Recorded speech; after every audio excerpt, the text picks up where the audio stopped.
had a championship team. Jeff Gordon led Wallace and Earnhardt to the finish line in the Southern 500. We were a championship caliber team today, and I'm real proud of this DuPont Chevrolet and this whole group of Rainbow Warriors, man. A week before at Bristol, it was Edgeworth. Earnhardt versus Wallace. Earnhardt claiming this turf fight. And Terry Labonte claimed the race.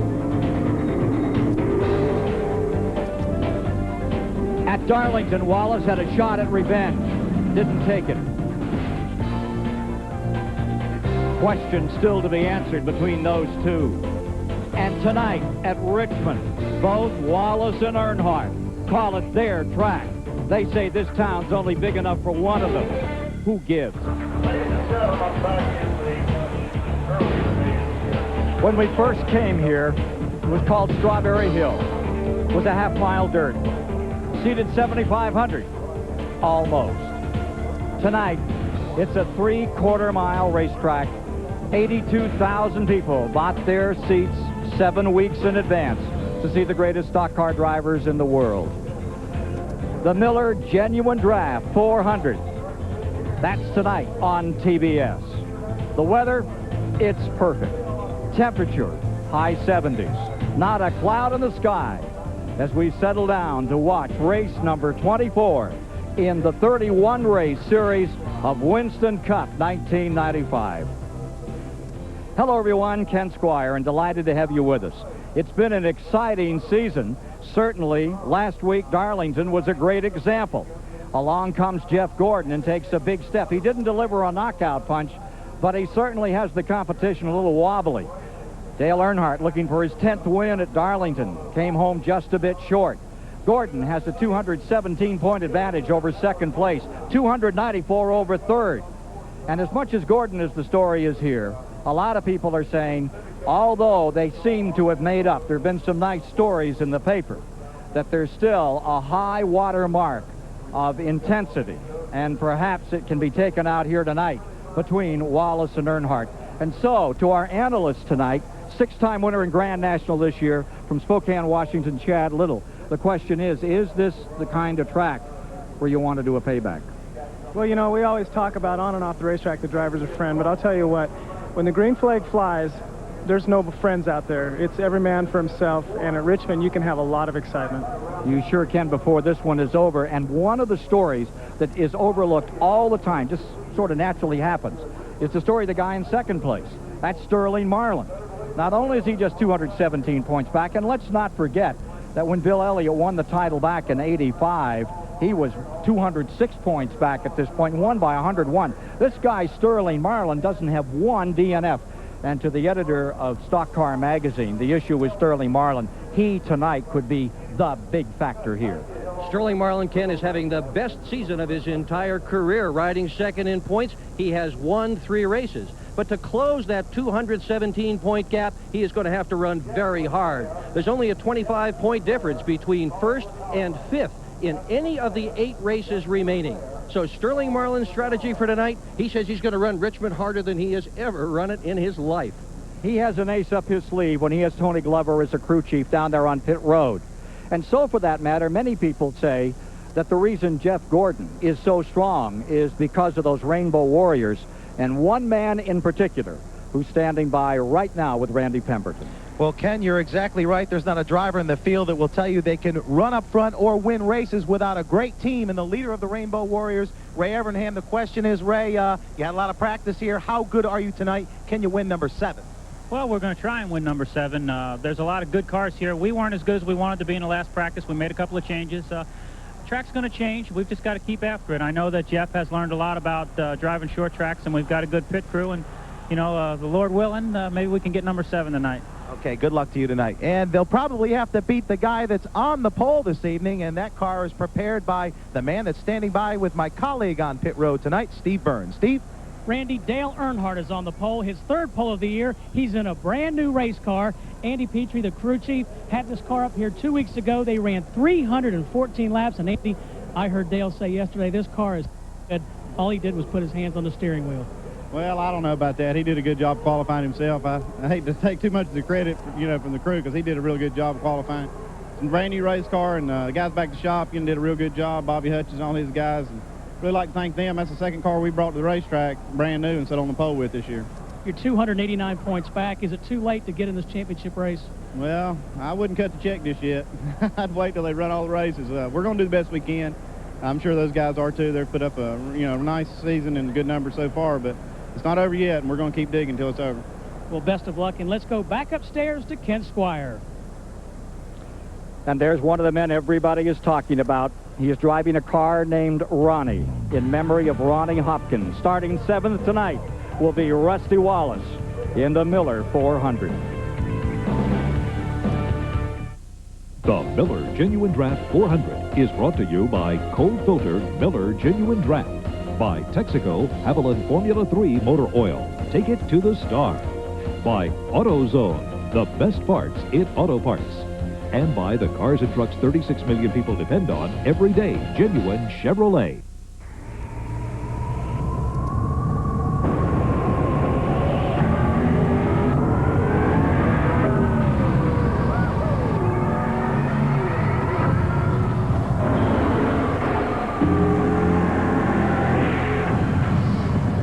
The Miller Genuine Draft Rusty Wallace stock car.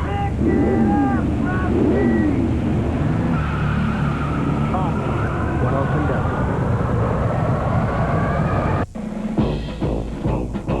This is Dale Jarrett's NASCAR. You can't get his engine, you can't get his tires, but you can get his motor oil. Texaco Haviland Formula 3.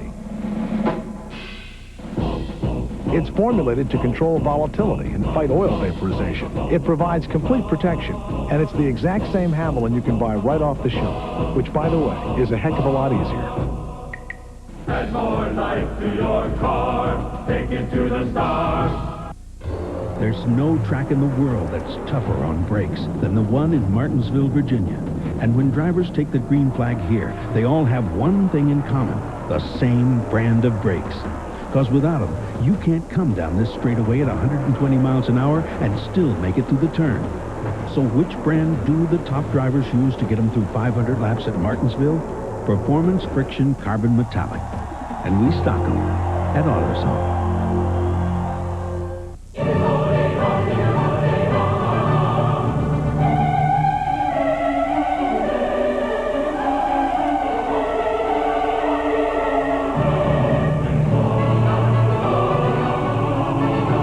Sunday after Sunday, we believe in putting on our best.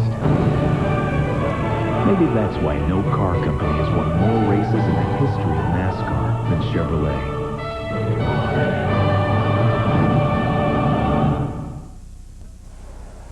You're looking live at Richmond International Raceway under the lights in Richmond, Virginia on TBS Sports for the Miller Genuine Draft 400.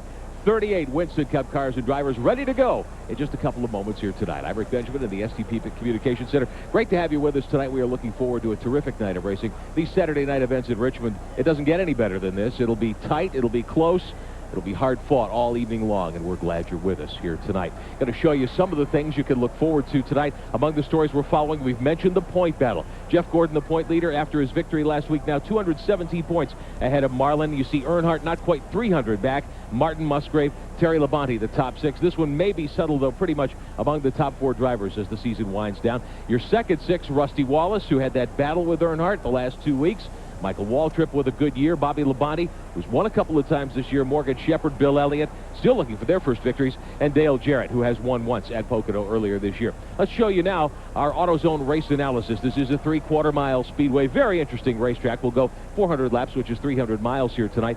14 degrees, the banking in the corners, and these are very different corners. We'll show you a picture of that in just a moment. The purse tonight, not quite $1.1 million. Very, very healthy amount of money these drivers will go for tonight on the short track here at Richmond International Raceway. Now, last year, the pole went to Ted Musgrave at 124 and some change. This year's pole speed a little off. Dale Earnhardt at 122.5. Last year's winner, of course, Terry Labonte. In fact, he's won 2 in a row here on TBS at Richmond. But the driver with the most wins active tonight, Darrell Waltrip, 6 victories for DW, and he has a very good starting position tonight. Ken Squire will talk more about that in a couple of moments. We're going to take a look now at the complete starting lineup. Ken, I think we've got a very interesting field of 38 cars lined up ready to go tonight. Yes, and because that we had a late practice period here today, They're just a tad behind in getting the engines fired. This is the first time I can ever recall that happening here. I think that was the end of the command, and there's Dale Earnhardt reaching for the switch. Jeff Gordon ready to do business.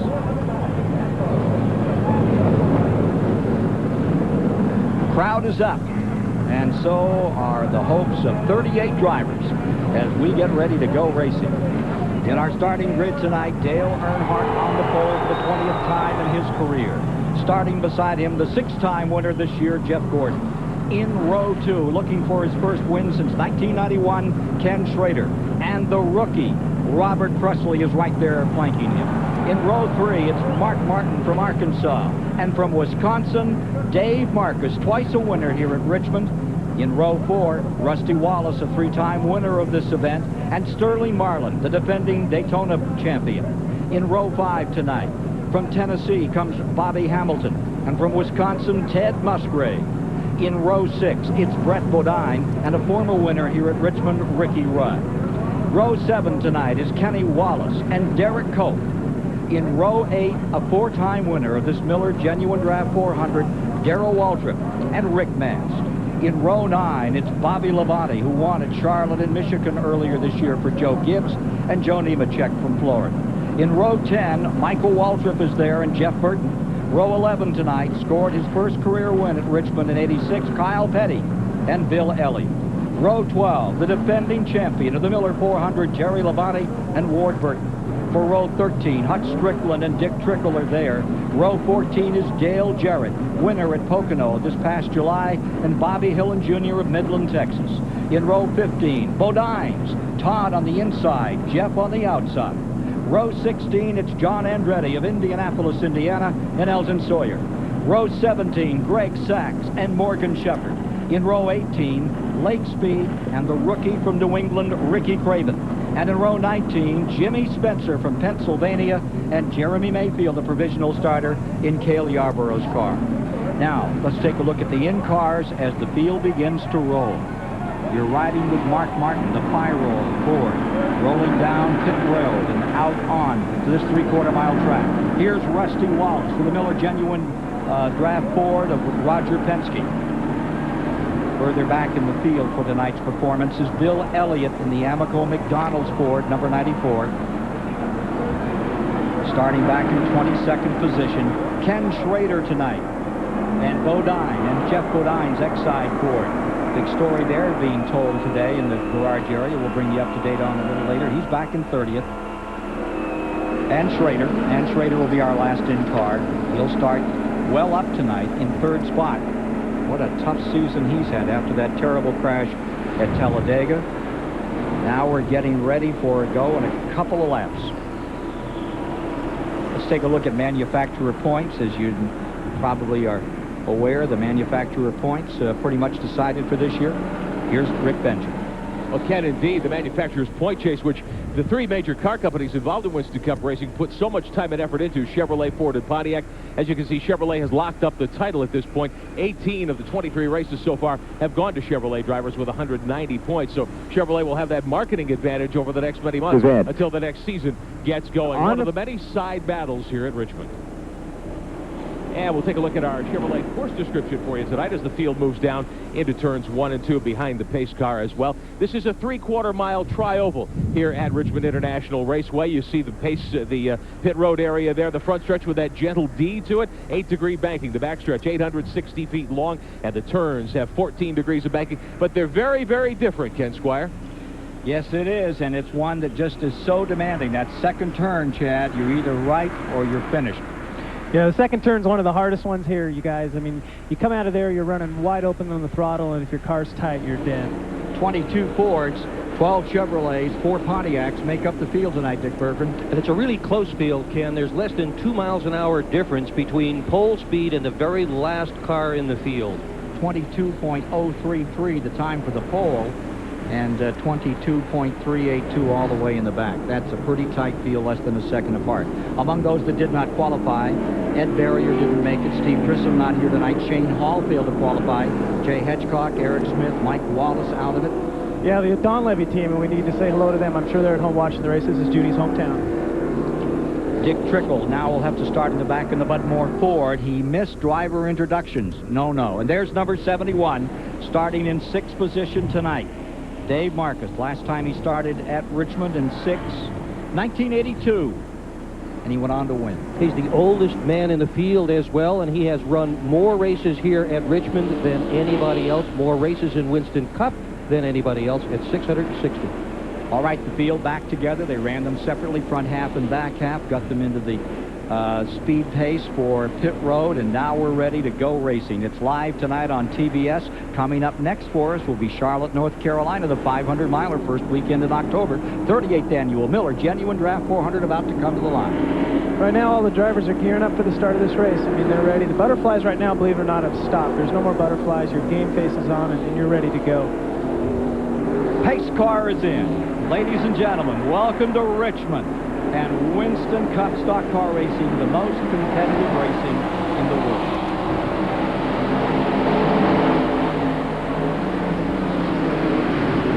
Earnhardt out in front, trying to stay in front of Gordon. Already getting speed out of turn 2, down that back straight, and then into that tight pinch for turn 3. Here comes Gordon back on the outside, trying to lead the first lap, and it's still Earnhardt by a whisker, side by side. How about that? Made their first lap without a problem. That's always a good sign. You think we should tell them that there's 399 or something more to go on this? Tell you what, though, Jeff Gordon isn't giving up easy, is he? He's got the outside groove here at Richmond, interestingly enough, is a groove that you can run almost as hard as you can the low groove. And you can see right there, Gordon is able to take the lead out running on the outside. They were kidding with Earnhardt earlier, saying, hey, there's nobody in front of you except Elmo Langley you can tap before the thing begins. Of course, he tapped Elmo a few times in that pace car. Yeah, those black number 3 cars have a tendency to do that. Elmo said the hardest he got run by Dale was at Sears Point. He said they get him into some area where the cameras couldn't see it, and Dale would come up and give him a couple of shots and under caution. Elmo was pretty good at that in his day, too. Here's Bobby Hamilton, 7th place, number 43. Marcus right behind him. Here's Jeff Burton trying to move on the outside in the 8. Waltrip falling back. His leg hurts a lot. They have been drawing fluid and blood all week from that leg after that crash a week ago. He has been beaten up just terribly this year, Ken. He got hurt at Charlotte Motor Speedway earlier in the year, banged up again last weekend at Darlington. Rusty Wallace in the number 2 on the move, coming up, and Mark Martin in that Ford as well. Wallace loves this track. A lot of people are ambivalent about this track. Hamilton in the 43 car says, this is one of the tracks I really don't like. He won his Grand National race here. He always runs well, and he says, I think the reason that I do well here is because I try hard. There you see him, the number 43, closing right in on Mark Martin here in number 6. That's the battle for 6th position.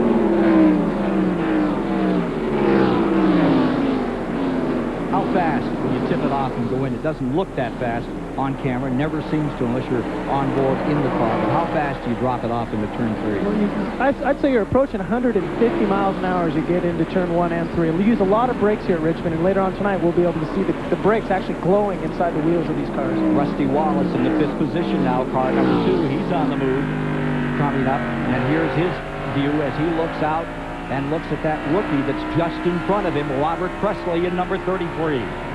Presley of a great racing family out of Asheville, North Carolina. Qualified so well in a battle of his own, a battle royal with Ricky Craven for freshman honors of 1995. We started with a crop of a whole bunch of rookies in 1995, and most of them have dropped out, but the 2 that have remained, Ricky Craven and Robert Presley, are very strong racers. And if you talk to the car owners in the garage, they will tell you that both of these young men will be big winners in Winston Cup. Here's Wallace continuing to try to get a little extra ground off that second turn, and he is. He's picking up car lengths on there. You see him closing down quickly on number 33, Robert Presley. Meanwhile, Gordon is up in front. Earnhardt 2nd. Schrader stays 3rd. Let's go to Steve Burns.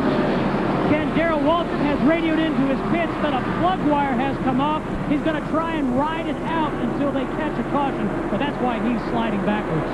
Oh, that is just an awful feeling as a driver. You cannot race this place or any other racetrack for that matter with 7 cylinders, and Darrell's just going to have to ride it out till a caution and put that plug wire back on. Wallace to the inside on Presley. Presley trying to shut him down for a moment. Out of 2, comes up a bit, and on his way is Rusty Wallace into 4th place. No, Presley back now in turn 3. Wallace is there. Gordon stays 1st. Earnhardt stays 2nd. Schrader going 3rd. And it's Wallace, followed by Presley. Behind him is Hamilton in that 7th position, number 43. Wallace driving away now from the freshman, Robert Presley. Really Rusty Wallace racetrack, and part of the reason for that is that so much of this racetrack is corner, and if there is a chassis expert among these drivers, Rusty Wallace is the man. So he has had an opportunity to dial his race car into this Richmond Speedway, and he has done very well here. 4 wins on the new configuration at Richmond. Working the 13th lap. Gordon continuing to draw away from the rest of the field. And Earnhardt covered by 10 or 12 car lengths. Rudd to the inside, making a move on Brett Bodine in the Junior Johnson number 11. That's his 9th position go right there, and Ricky Rudd has the handle on the inside. And you can believe the fans here at Richmond Speedway are cheering for Rudd. He used to live in Chesapeake, Virginia, which is right down the street. And there are a lot of people here who still consider Ricky Rudd in that red and white number 10 to be the local hometown hero. Sell a lot of tickets over in Chesapeake, Virginia to this event. Oh, you bet. And still even Rudd on the inside. Had a very good run at Darlington last week. Despite running with damage. Yeah. Got beat up early and came right back. And here comes Sterling Marlin in that yellow number 4 car. He just has decided he is going to run as aggressively and as hard as he possibly can. He has never run a race on a track shorter than 1.366 miles. That's Darlington. His other 3 wins have all come on the biggest of the super speedways, and he has got to run strong in the last 8 races in order to have any hope of winning the championship. Take a look at Kyle Petty rolling up to number 42. He's had his problems last couple of months, and he goes right around Bobby Labonte in the 18.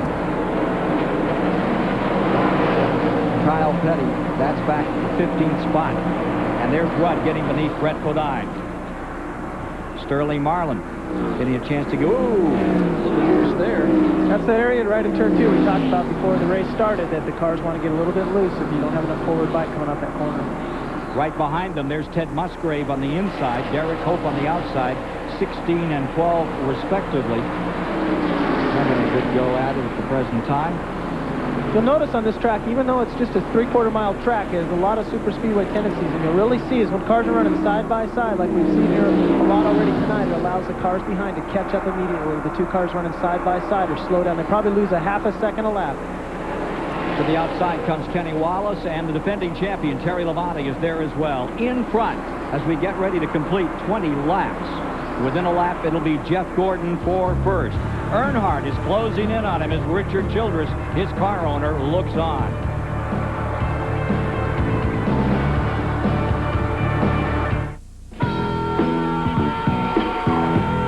Lowe's Home Improvement Warehouse has created its own very challenging do-it-yourself project. To build a Winston Cup car from the ground up. To turn cold steel into 700 wild horses. To put together the best team in the business. Presenting the Team Lowe's Ford Thunderbird. When you want the job done right, Lowe's knows what it takes. A lot of folks in Johnson City, Tennessee will tell you when you need a part for your car, go to AutoZone. The parts are top quality, the prices are low, and the people are helpful, like Gary Jennings. You see, when it comes to auto parts, folks will tell you Gary really knows his stuff. Oh, sure, they know there are other parts stores in town, but when it comes to getting the right part, the right price, and good advice from folks like Gary, there's just no place better than AutoZone. Someday in the future, every car will be maintained by Precision Tune. Every brake job, oil change, and scheduled maintenance service will be performed by our skilled technicians at prices that are the envy of dealerships. All backed by our 12-month, 12,000-mile guarantee, leaving tow trucks free to spend their time on more artistic pursuits. Precision Tune, a lot more than tune-ups. No trendy health club. No $60 shorts. No bull. Speed Stick's no-nonsense formula gives you 110% protection. Like you, it never quits.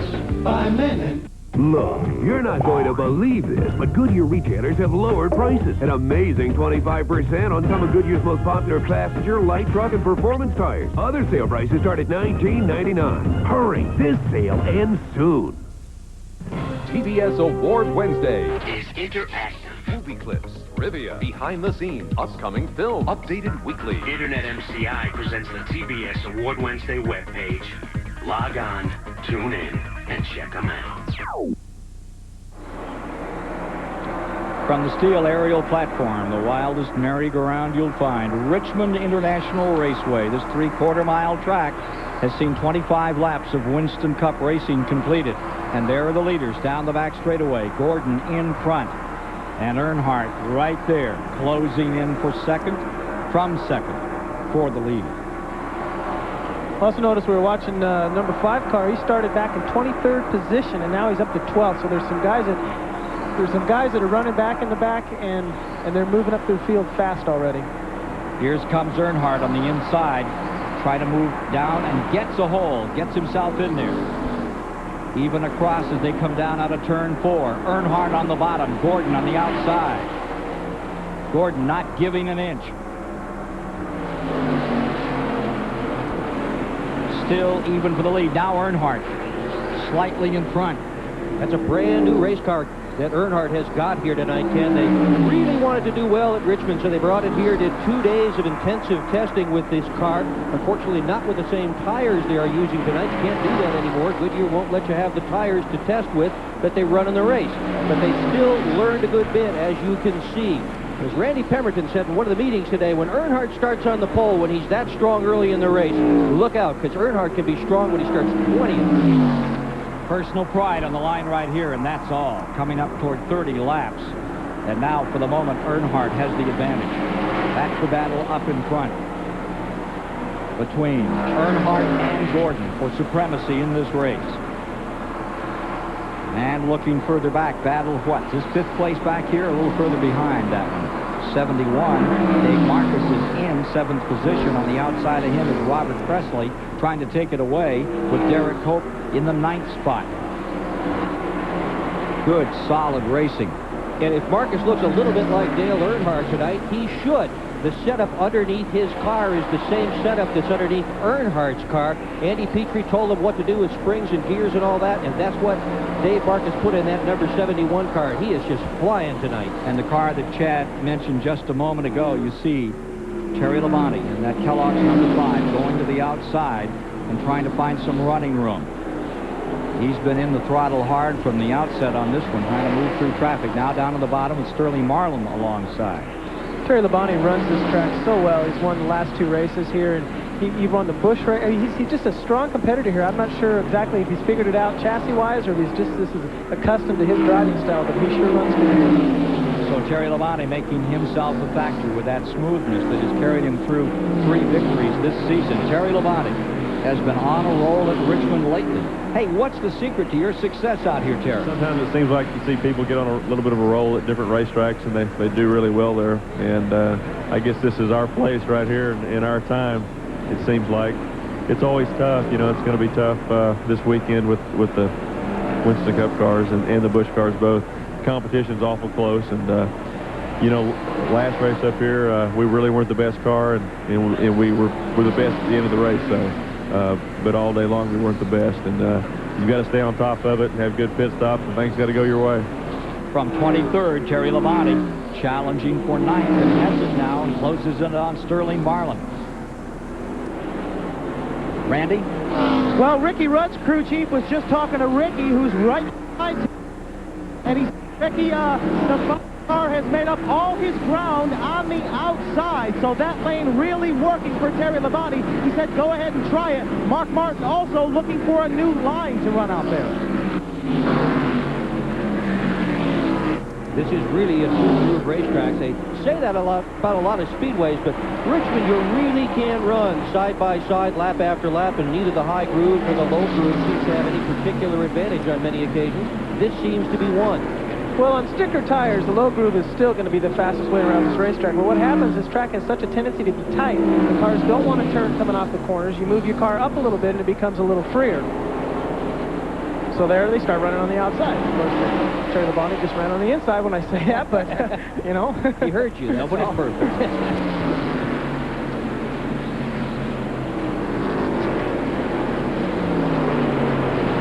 As you watch Robert Presley's number 33, remember he is now 90. Right closing in behind him. Marcus with an outstanding run. Got a lot of help from Andy Petrie. It's good to see Dave Marcus up there, isn't it? Yep. Here's Bill Elliott's number 94, trying to get sorted out here. Back in 21st position right now for Bill Elliott in the 94. Ooh. Right up in front of him, that 26 getting just a little loose out there from him. Hut Strickland. Hut Strickland, you have a younger brother changing tires for that team tonight, as a matter of fact. Really? Yes, I do. How much younger? Just a couple years. Is there going to be a bunch of littles out here like there are Bodines and Wallaces? Oh, actually, he changed his tires for me on the Busch car, too. He's pretty good at little tire change. You see Bill Elliott's brakes starting to glow already in the early stages of the race. There are now 39 laps complete, coming up to 40th. There's Rusty's caught Jeff Gordon and is attempting to pass him right now as they come off of turn 2. Sawing at that steering wheel going through the corner. Second place, up for grabs right here. Wallace on a mission. Whoa, look at a big handful there. This is great. Saturday night, the stock car races, night race. You're in the car as he makes the pass on the low side. Did you notice Jeff Gordon waved him by there, too, as they went down into turn 1? That's what the drivers do in the front, you guys. The guys that are really running up front, they're professional with each other. Jeff Gordon saying, okay, you're a little quicker than I am right now. I'm going to let you go by, and I'm going to follow you for a while. So you now have the number 2. The Deuce is in second place. We've got Earnhardt up in front. So we've got a Chevy Ford battle in the top spots again tonight, although Chevrolet has dominated the season, taking the manufacturer's championship home early. Ford trying to make up some ground at this time of the year. And you talk to the Ford drivers, and they all still say that Chevrolet has an edge here in this kind of racing. Tonight at Richmond, as was the case in the spring, spoiler rules, nose rules are the same for the Fords and the Chevrolets, but the Ford drivers say they are running a bit down to the Chevy. So we've completed 42. We're working the 43rd lap at the present time as Earnhardt continues his run for a championship. We'll see.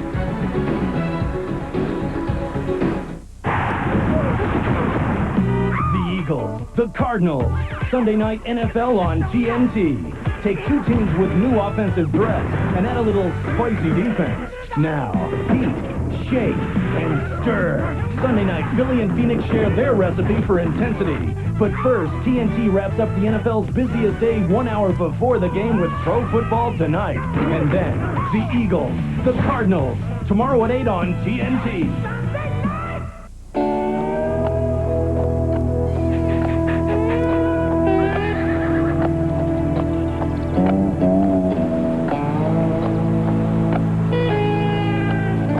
Put 700 of the world's most powerful horses together, and what do you get?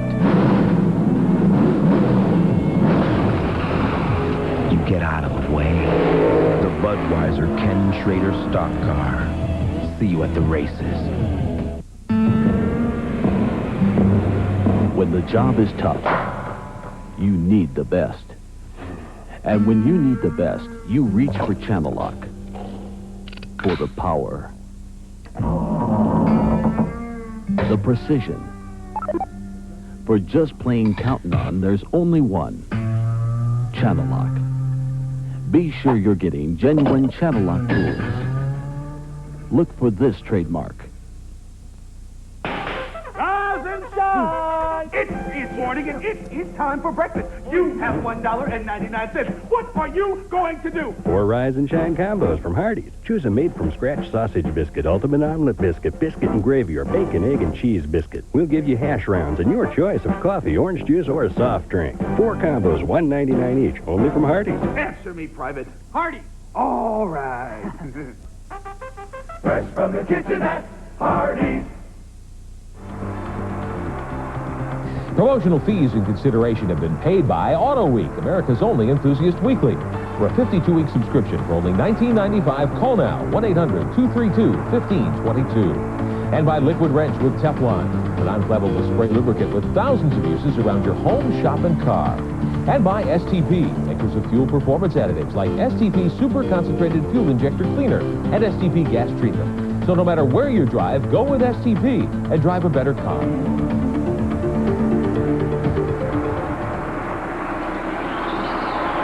Coming around to complete 37.5 miles, 50 laps down, 350 to go. Nary a sign of a caution flag to date. And out in front, it's Earnhardt with Wallace second, Gordon third. Ken Schrader having a great night in fourth, followed by Bobby Hamilton fifth, Mark Martin in sixth, Derek Hope is seventh, Terry Labonte in the eighth position, running ninth to Sterling Marlin and Ricky Rudd. Dave Marcus falling back to 11th. So right now we see Earnhardt starting to get up on lap traffic, putting these cars a lap down. And I know as a driver, when you see the leaders coming up and you know he's going to put you a lap down, that's when you really got to buckle down and try to stay ahead on the lead lap, because once you go lap down, it's really hard to win the race. As long as you remain on that lead lap, you're in a position to win. But look at Wallace in the two coming on as they go around that spam car, late speed. Here's Earnhardt diving to the inside on Morgan Shepherd, and here comes Rusty Wallace right with him. We've got a fight for the lead between the two guys who had that big altercation at Bristol, who put on that tremendous show last week in second and third at Darlington, South Carolina, and now they're in heavy traffic going under Morgan Shepherd. Ooh, almost got a piece of him, did Rusty Wallace. This is all happening in lap 52. Battle at Richmond is shaping up. And these two guys put out a great battle in the spring as well. They ran side by side for some 30 laps, never really touched each other, sort of slid into each other, I guess. But good show here. Greg Sachs in the 31 going up to the outside. A comment from Randy Pemberton. Dale Earnhardt has just radioed to his crew. The car is pushing, coming off. That's where his problem is right now. Of course, he's probably driving very hard at the moment with Rusty right on his tail. If you'd like to know, we're about halfway to green flag pit stops at 100. Steve Burns? Well, I have a question for Chad Little. We've been monitoring the scanner audio from the different teams. Some cars, drivers are saying they're loose, others saying they're tight, they're pushing. Chad, what I want to know is how can so many teams be off in different ways to chassis setup? Well, I think mostly this track has a tendency to be tight. You're setting your car up in the middle of the daytime when it's hot, the track's hot. There goes Rusty Wallace. Drive way down to the apron as he tries to make a pass on Earnhardt. And we have a wreck in front of Earnhardt. Ooh, some spinning, right crashing. in front of the leaders. You know, I think that's a deal where the guys that are going a lap down are trying so hard to stay ahead of the leaders. Todd Bodine in trouble up in turn 2. They race back to the line, and as they come to the stripe, Earnhardt leads Wallace across. Todd back underway, first caution at lap 57. Jeremy Mayfield was also involved in that altercation. Well, we have some conversation going on here between Rusty and Dale. Just got right side by side, looked at each other. Well, Steve, you know, to finish answering your question there, this track has such a tendency to be tight. And I think a lot of people probably overguess it a little bit. They set their car up so loose because, you know, you're really going to lose more time when you're tight here than if you are a little bit loose. So they might overguess the setup just a tick. They complain about being loose. But also remember, sometimes when you're too tight, coming off a turn, you're turning the car because it is tight, the brakes and rear wheels loose, and that's when the drivers are saying, you know, it might be tight right in the middle, but it's loose coming off.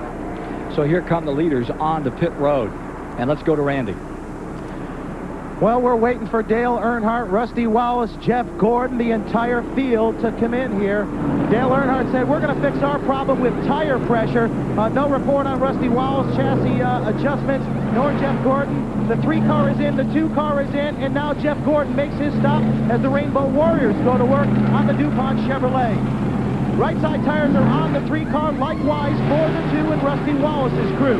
Earnhardt, they work with the tire pressure on this one. Rusty Wallace down and away. Earnhardt makes the move first.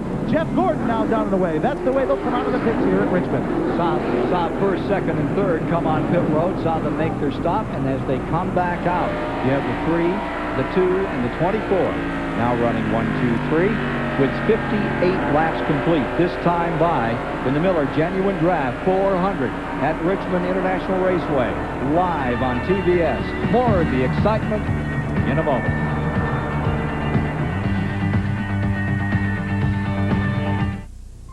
There's a fine line of motor oil separating your car's engine parts that's as little as 1/1000th of an inch. But friction and heat can make motor oil become volatile and vaporize, weakening its ability to protect expensive parts. Texaco Haviland Formula 3 is formulated to control volatility, fight vaporization, and provide complete engine protection, no matter what you drive. Add more life to your car. Take it to the star.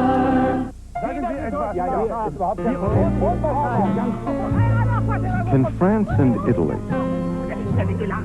Austria and England, Germany, Spain, and the Netherlands ever really agree on a single currency?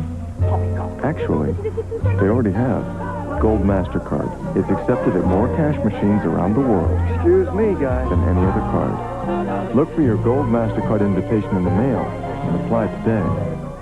If you don't replace your air and oil filters regularly, you might as well drive your car off a cliff, because dirt can really mess up an engine. Fram Extra Life air filters and Fram Extra Guard oil filters keep out dirt best to protect your engine. Fram, America's #1 premium brand. Pay a little now or a lot later. Buy any 2 Fram filters and get your favorite officially licensed NFL team cap for $1.99. Leave it to Peerless Faucet to create a shower so smart, it can not only sense when a toilet has been flushed, it can also adjust the water temperature accordingly. Scald Guard technology by Peerless. Get more out of your faucet than just water. Look, you're not going to believe this, but Goodyear retailers have lowered prices. An amazing 25% on some of Goodyear's most popular passenger, light truck, and performance tires. Other sale prices start at $19.99. Hurry, this sale ends soon.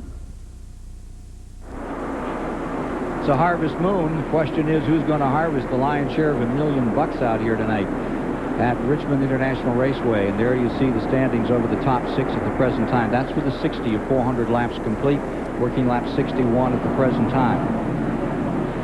Let's take a look at what the leaders had to get around in turn number 2 just a moment ago, Jim. Well, you see Rusty dove way into the apron as he made an attempt to pass Earnhardt going into turn 1, and this happened right in front of the leaders coming out of turn 2. I think your point is well taken. Those guys did not want to get overtaken by the cars that were about to lap them. Put out quite an... And number 33 here, he had a little fun in the pits. That was not much fun out on the track, but number 33, Robert Presley, who's a collector, you know, he likes to pick up things at the track and so forth. And he did not want to pick that up. You know, we laugh about that, but I tell you what, if this was at a super speedway, his day would be over because his nose would be damaged, and that is so important on the big tracks. He'll probably won't hurt him too bad here at Richmond tonight, though. Robert Presley ready for another go, and we're ready for green. Coming around to complete 62. Lead cars on that outside line make the break. A big jump on the inside line. The inside line, remember now, is lap cars here tonight at Richmond. Ricky Craven leading that group of lap cars. He's back there in 28th position. Behind Todd Ledine, 29th. Nemechek, 30th. Sawyer. We should mention again, that was Todd Ledine that got in that back up in turn number 2 that brought out this first caution of the day at lap 57. Should also mention that number 25, Ken Schrader, is doing a great job tonight. He's had some tough runs of late, but tonight Schrader very strong at the 25. Asked his crew chief earlier today if today was going to be the day to end all the bad luck Schrader had. He just sort of looked at me and shook his head as if he didn't even want to talk about it. Schrader's had so many terrible things happen to him. He's been 7 straight races without a finish in the top 10. 23rd in the Southern 500, 14th at Bristol, 26th at Michigan, 36th at Watkins Glen. He's got a lot of fans who would love to see all that end here tonight with a strong finish. The other car involved in that incident brought out the caution. Jerry Maple has been watching the laps. That car came out pretty much unscathed. Doesn't show any battle marks on number 98 the RCA. And he is running a lap down at the present time. Only one of them. Great battle up there at the front with Rusty and Gordon.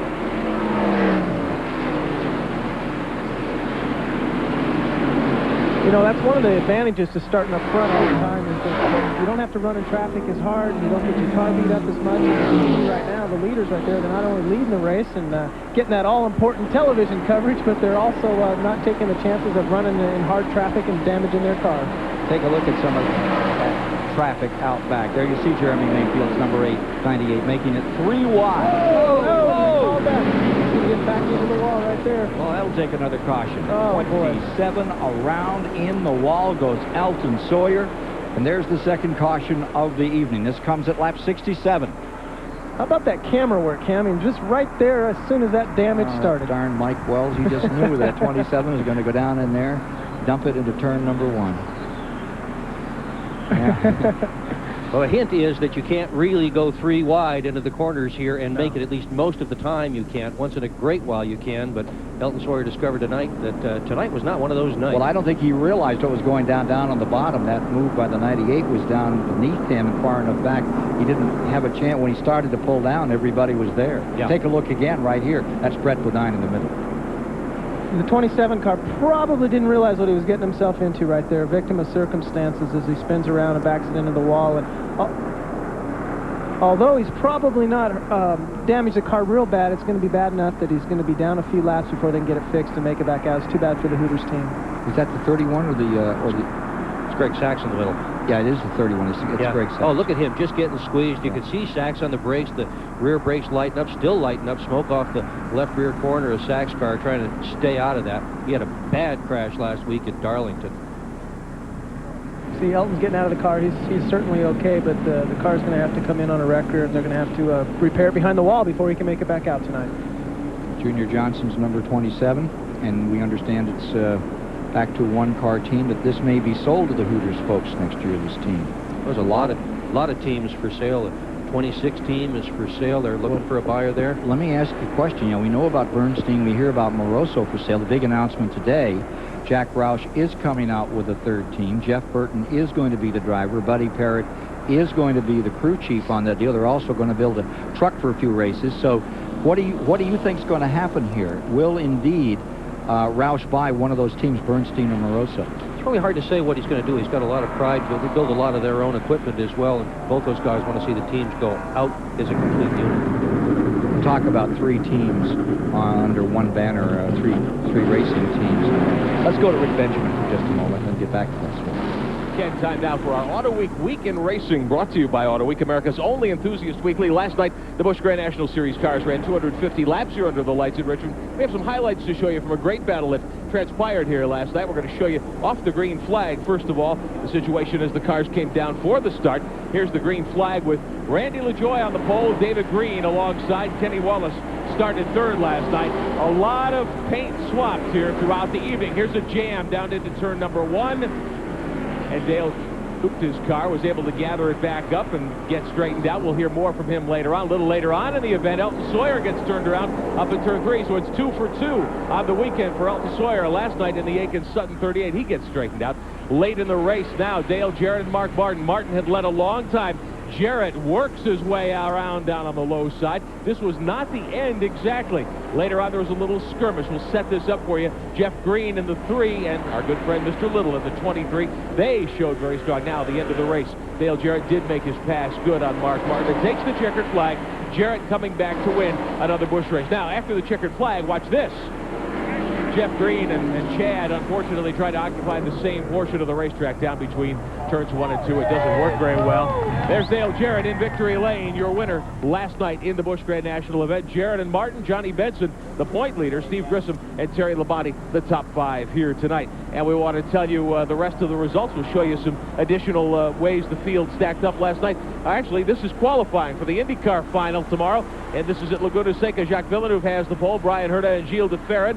Teo Fabi and Scott Pruitt will be the top 5. Villeneuve trying to lock up the IndyCar title tomorrow. Formula One runs tomorrow at Imola, Italy. David Coulthard and Michael Schumacher will start on the front row. Gerhard Berger, Damon Hill, and Jean Alesi. And we'll be back here at Richmond International Raceway. 1-800-232-1522, the number now, for a 52-week subscription to Auto Week. $19.95 is the price every week. Auto Week is first with all the inside news of racing, personalities, driving impressions, and a whole lot more. Auto Week's phone number, you see it on the screen, 1-800-232-1522. This offer ends Monday night. We'll be back to put these cars under green as we watch the fans enjoying activities here at Richmond International Raceway.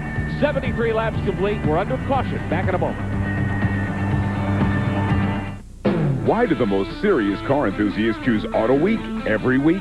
Auto Week has the latest news because it's a weekly. If you love cars, you should be subscribing to Auto Week. Call this number now for our special TV offer. I'm into going racing with my buddies, and Auto Week gives us information to talk about before it's old news. Call now and get 52 issues of Auto Week for only $19.95 and 85% saving off the cover price. That's 52 issues of the car news you need for only 38 cents an issue. Auto Week, for a true car lover, once a month is not enough. Call now. The Miller Genuine Draft 400 is brought to you by McDonald's. Have you had your break today? And by Splitfire, the patented performance spark plug. It only costs more until you use it. She's 13 years old, and she spends 4 hours every day climbing a wet ladder to do what she does better than most everyone in the world. And if she works hard enough, there will come a day when she'll leave the only home she's ever known and travel half a world away to the Olympic Games in Atlanta.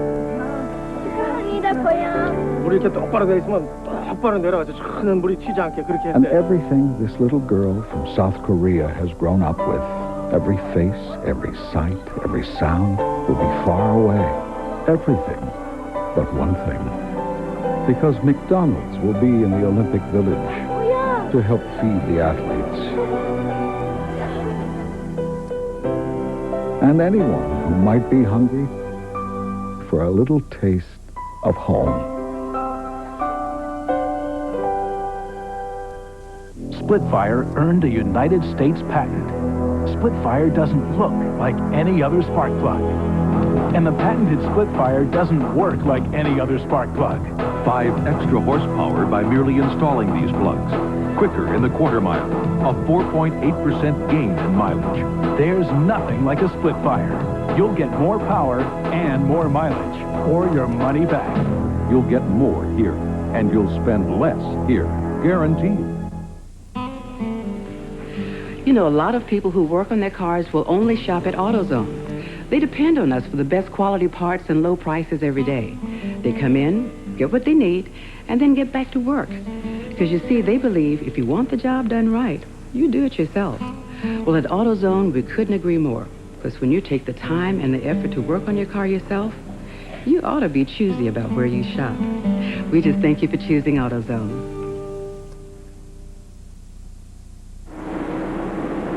Lap and a half completed on the green. Since they dropped it, that gets us up. We're coming around to complete, what, 78 this time, 2 laps. And there you have car number 3 in front. Wallace is second. Gordon right there, putting a lap on the number 41 of Ricky Craven. Well, he's already a lap down. He's just keeping him a lap down right now. Number 30, Michael Walters on a stop-and-go penalty coming out of pit road. Now back in the pits, being held. It's going to put him a lap down. You know, that really hurts him too, Ken, because now it's under green. Before it was under caution. So it's not only just a stop and go, it's under green stop and go. And you can, you know, in the race around there 125 miles an hour compared to 45, which is pit road speed and track speed today, that hurts. On a 3/4 mile. Well, how easy is it to run that stop sign at the end of pit road, Chad? It's very hard. I mean, it's very easy to do, as a matter of fact, because it was one of those, it's a situation where you know it's close, so you want to go, and then you pretend you didn't see it and hope NASCAR didn't see it. Here's Terry Labonte, winner of the last 2 races on this track in Winston Cup and winner of the truck race the other night, looking very strong as he makes that move with car number 5, Terry Labonte, whipping back up through traffic.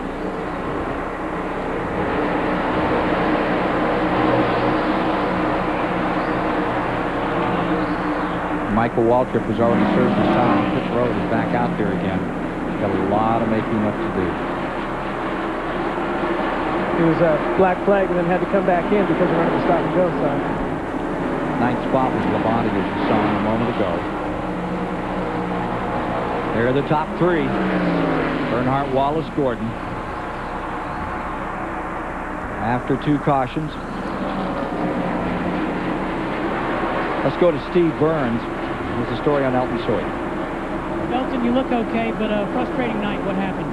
Well, I'm not real sure, Steve. You know, the spotter said the inside, and I knew the 31 car was there, but apparently somehow we got 3 wide getting into 1. And the Sawyer family's done a great job here with this facility, but you can't run 3 wide. And it's unfortunate early in the race, you know, Mike Gill and all the guys worked hard.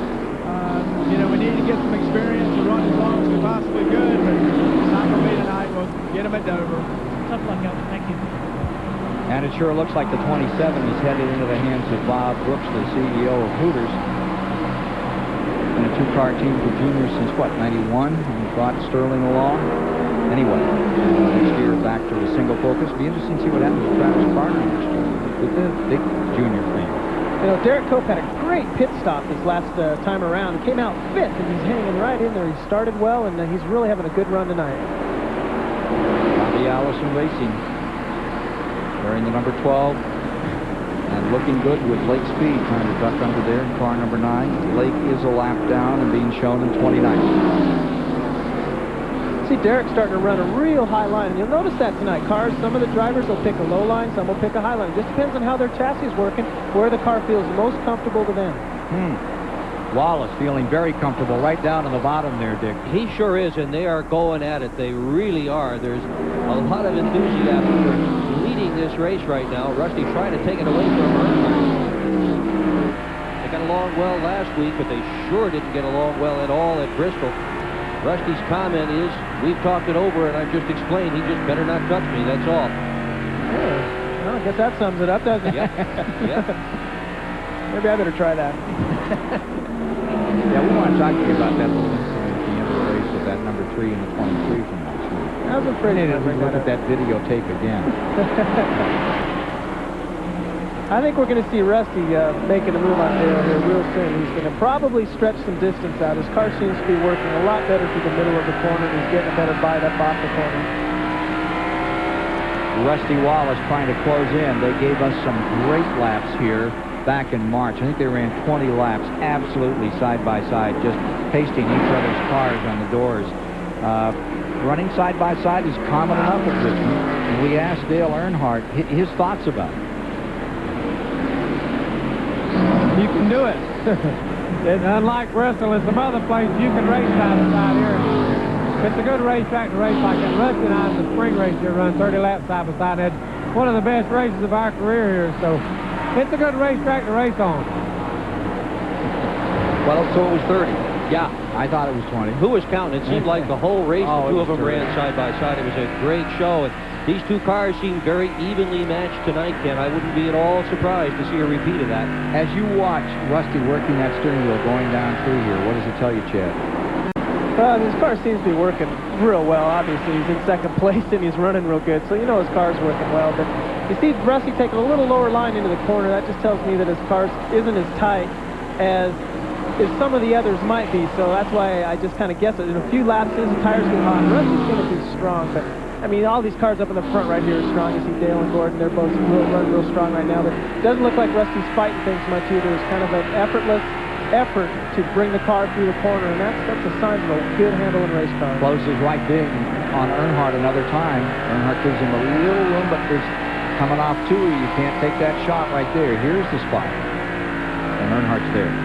Great in-car camera work. You see Rusty looking to the outside now a little bit, and then probably check out the inside as they go down the straightaway here. But, you know, the straightaways are a little shorter here at Richmond. It's hard to pass down the straightaways. Your moves are really made in the corners. Well, in lieu of that, on this short track racing, always consists of a lot of bumping and grinding, and here we go. Rusty Wallace, one of the masters of short track racing, gives us his thoughts on how to be successful with guys like Earnhardt here at Richmond.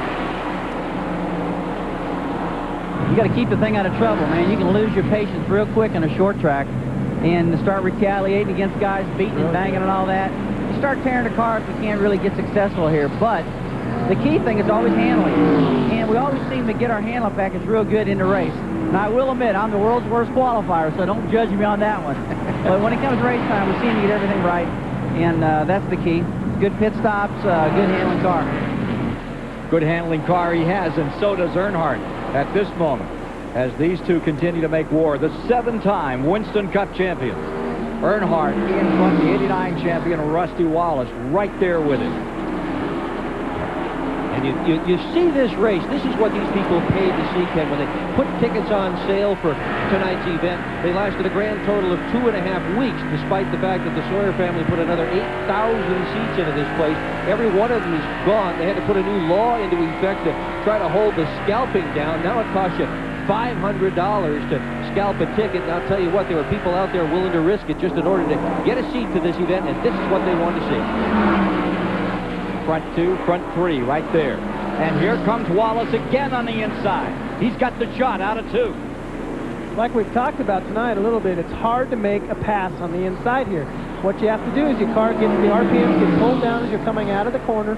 You have to pinch it off a little bit. You can't keep the motor running free. So the guy on the outside actually has a little bit of advantage, providing his car is working well on the outside. So you see Rusty getting down low. If Dale can make it through the corner strong, he can hold Rusty down low as they come out of turn 2, and it's hard for Rusty to complete the pass. The other night in the truck race, Earnhardt set up here in one of the suites, and he was the spotter for his own truck. I think he was taking notes about how to get around this thing. Look at him dive back. Now there's that move that Earnhardt is so famous for. Let him move through on the outside. I'll see you on the inside. Yeah, you bet. When you pass Dale Earnhardt, you better watch both sides of your race car, because chances are real good he's just about to come by you on either side. He just does not give up. Let's see which one of these guys exercises the most patience, as we talked about too. 100 laps complete this time by, and we've got a war for first place. It's Earnhardt and Wallace at it at Richmond. Doesn't get any better than this. Wallace has it for the moment. Pulls away by a full car length. 82,000 people up and enjoying this one. Stay with us on TBS as Rusty Wallace and Dale Earnhardt make war in the Miller Genuine Draft 400.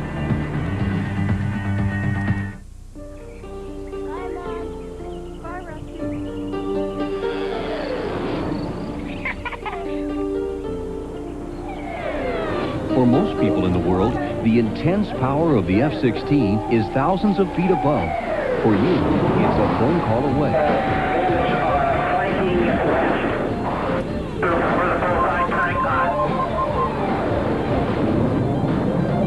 The Air Force Reserve, a great way to serve. Every day, we all find a way. A promise made, a promise kept, giving it our best. America's most complete source of auto parts, a national warranty program, and customer service only Napa can give. No wonder more people trust Napa to keep their vehicles running. We keep America running. We keep America running.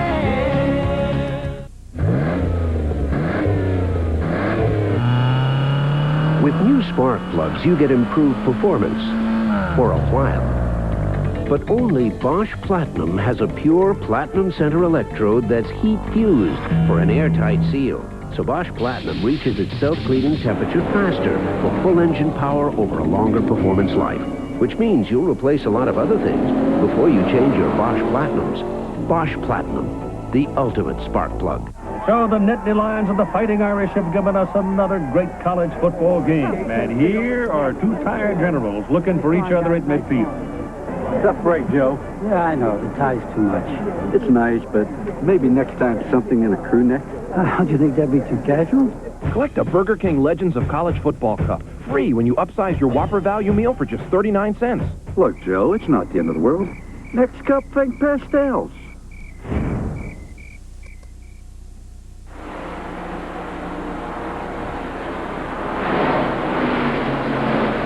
Back with you at Richmond International Raceway with 106 laps complete. And there you see that battle up in front. It's Wallace and Earnhardt still at it. This struggle isn't over. Here comes Earnhardt back another time. It's hard to get off this one because it's so good, but there's some other great contests just behind it. We'll try to get to them in a moment. You don't want to miss this one, however. They're giving each other room, just enough room, but they are giving each other room. No real contact between the two of them yet. Both doing a brilliant job of driving. Yeah, it is. Yeah, if this was lap 398, I don't think it would be quite this gentlemanly, but so far, so good.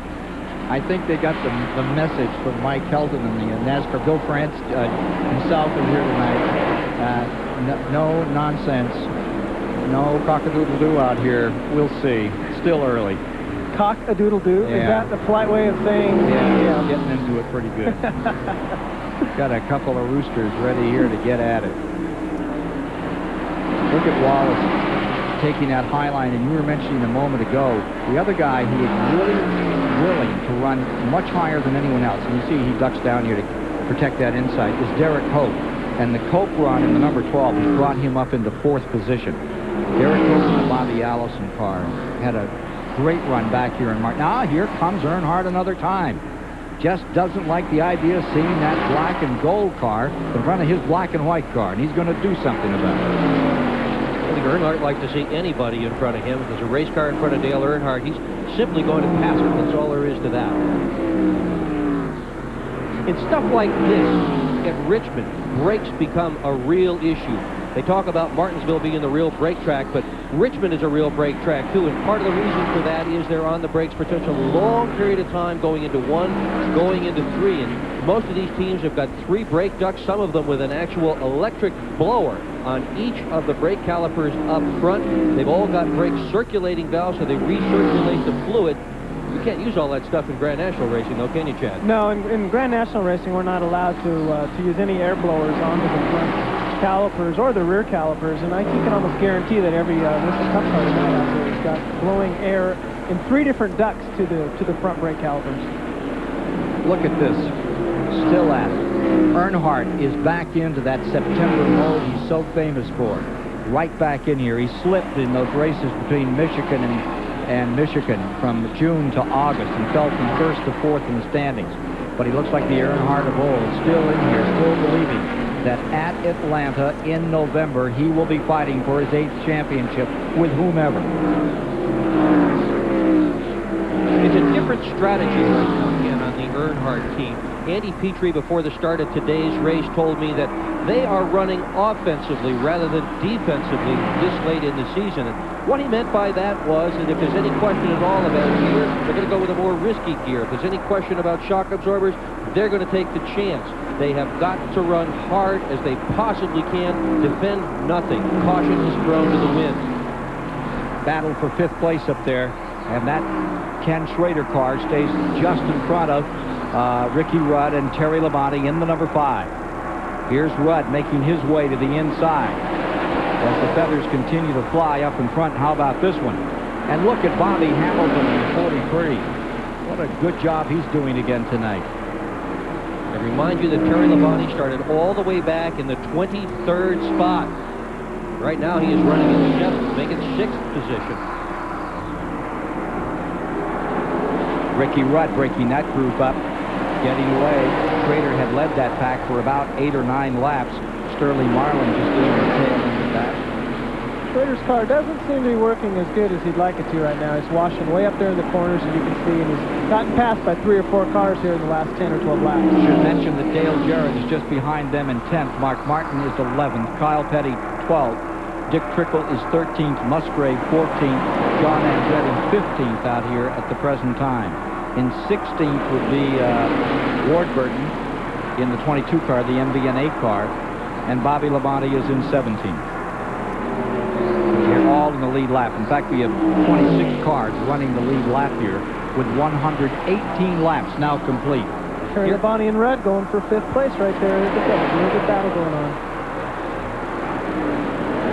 Lap after lap after lap, Terry Labonte is passing cars. And that's exactly what he's done in the last 2 races here and come home a winner.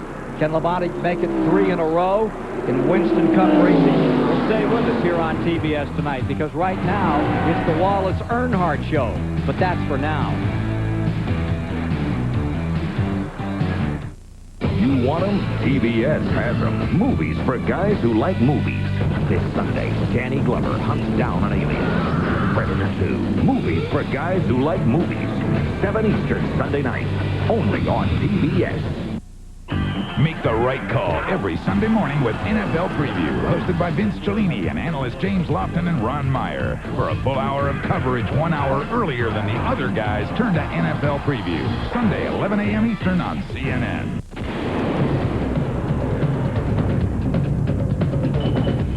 This is the desert.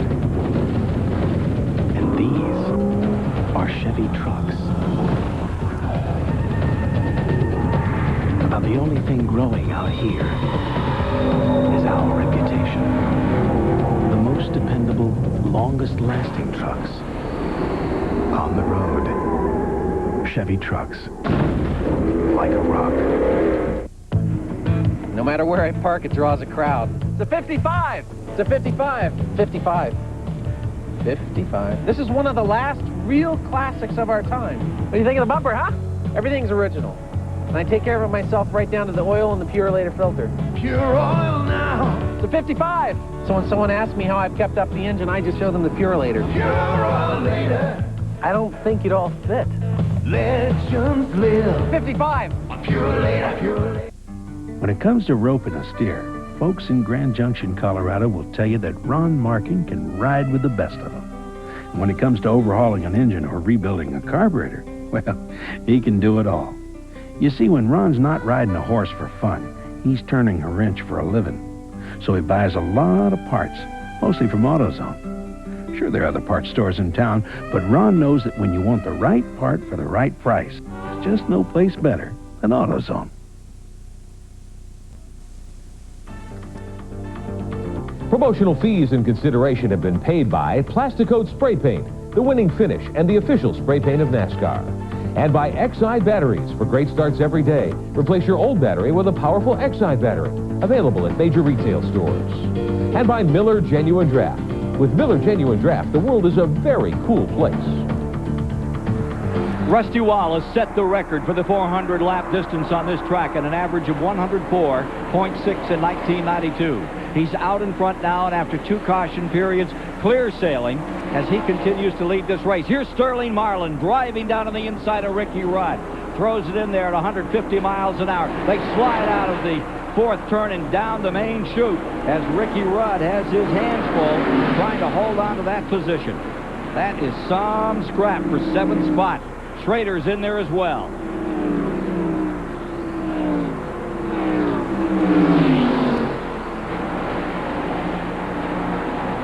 Sterling Marlin seems to be getting smoother every year, Dick. He really does, and he is very, very good on this racetrack, even though he has never won here. Schrader's still hanging in there at 25.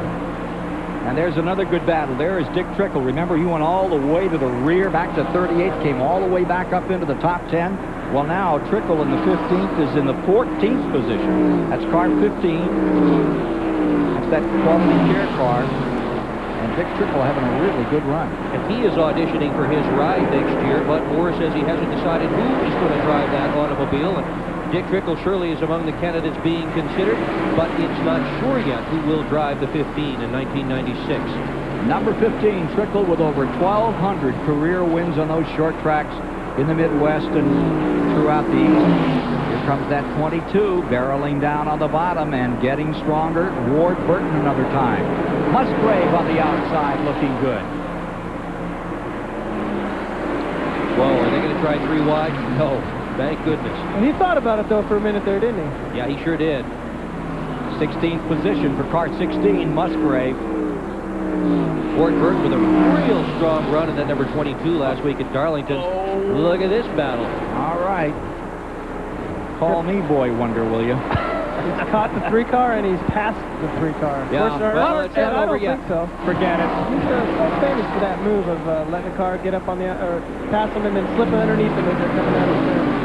The timing is so good, it looks flawless, as if anybody can do that. But nobody else can do it. Earnhart's the only guy that can repeatedly make that move work.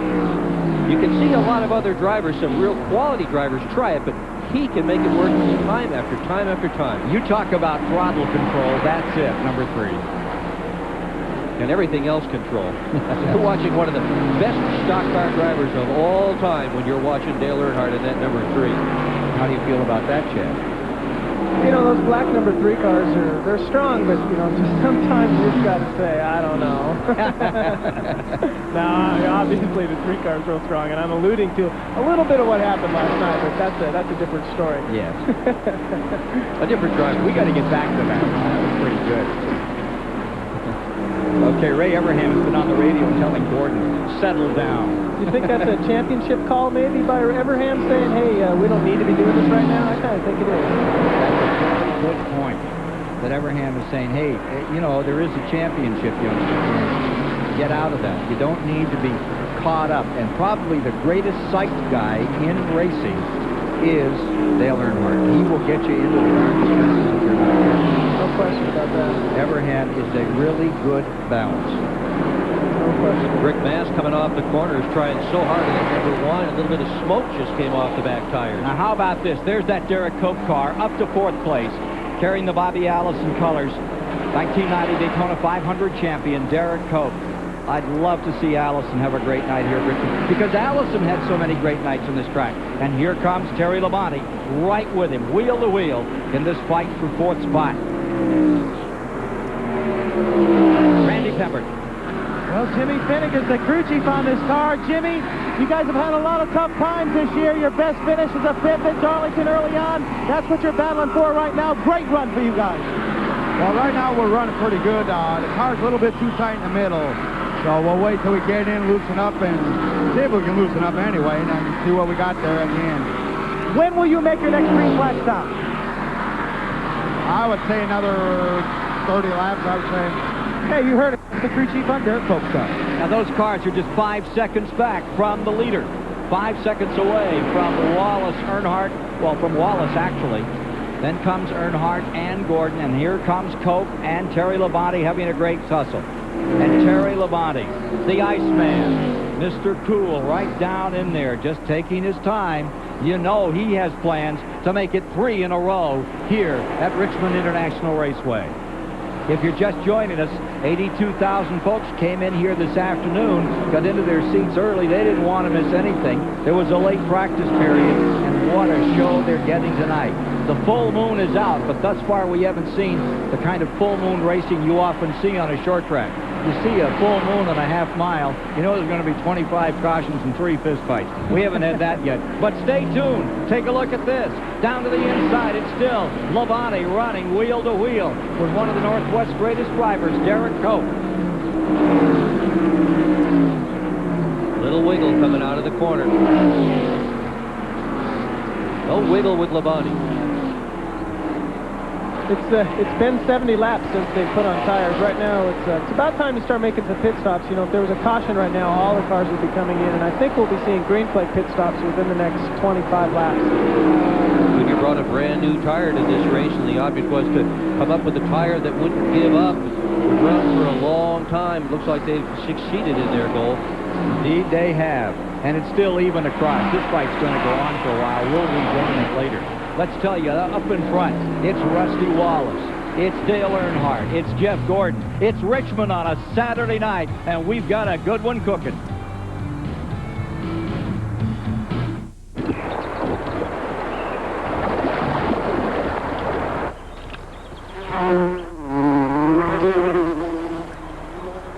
Cold-filtered Miller Genuine Draft. The cold one. You know the beer, you know the taste. With Miller Genuine Draft, the world's a very cool place. There's no track in the world that's tougher on brakes than the one in Martinsville, Virginia. And when drivers take the green flag here, they all have one thing in common, the same brand of brakes. Because without them, you can't come down this straightaway at 120 miles an hour and still make it through the turn. So which brand do the top drivers use to get them through 500 laps at Martinsville? Performance Friction Carbon Metallic. And we stock them at AutoZone. Look, you're not going to believe this, but Goodyear retailers have lowered prices. An amazing 25% on some of Goodyear's most popular passenger, light truck, and performance tires. Other sale prices start at $19.99. Hurry, this sale ends soon.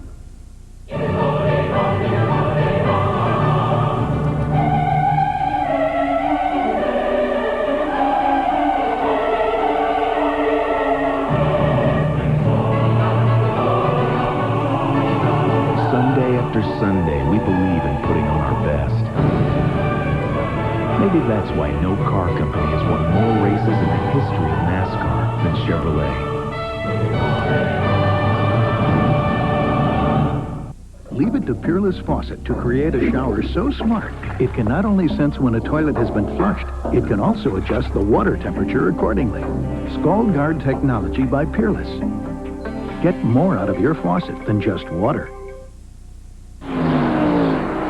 Well, Frick and Frack are at it again here tonight. They've swapped the lead another time and back again. Here's Wallace and Earnhardt still having a whale of a good race. Trying to get under Robert Presley at the present time.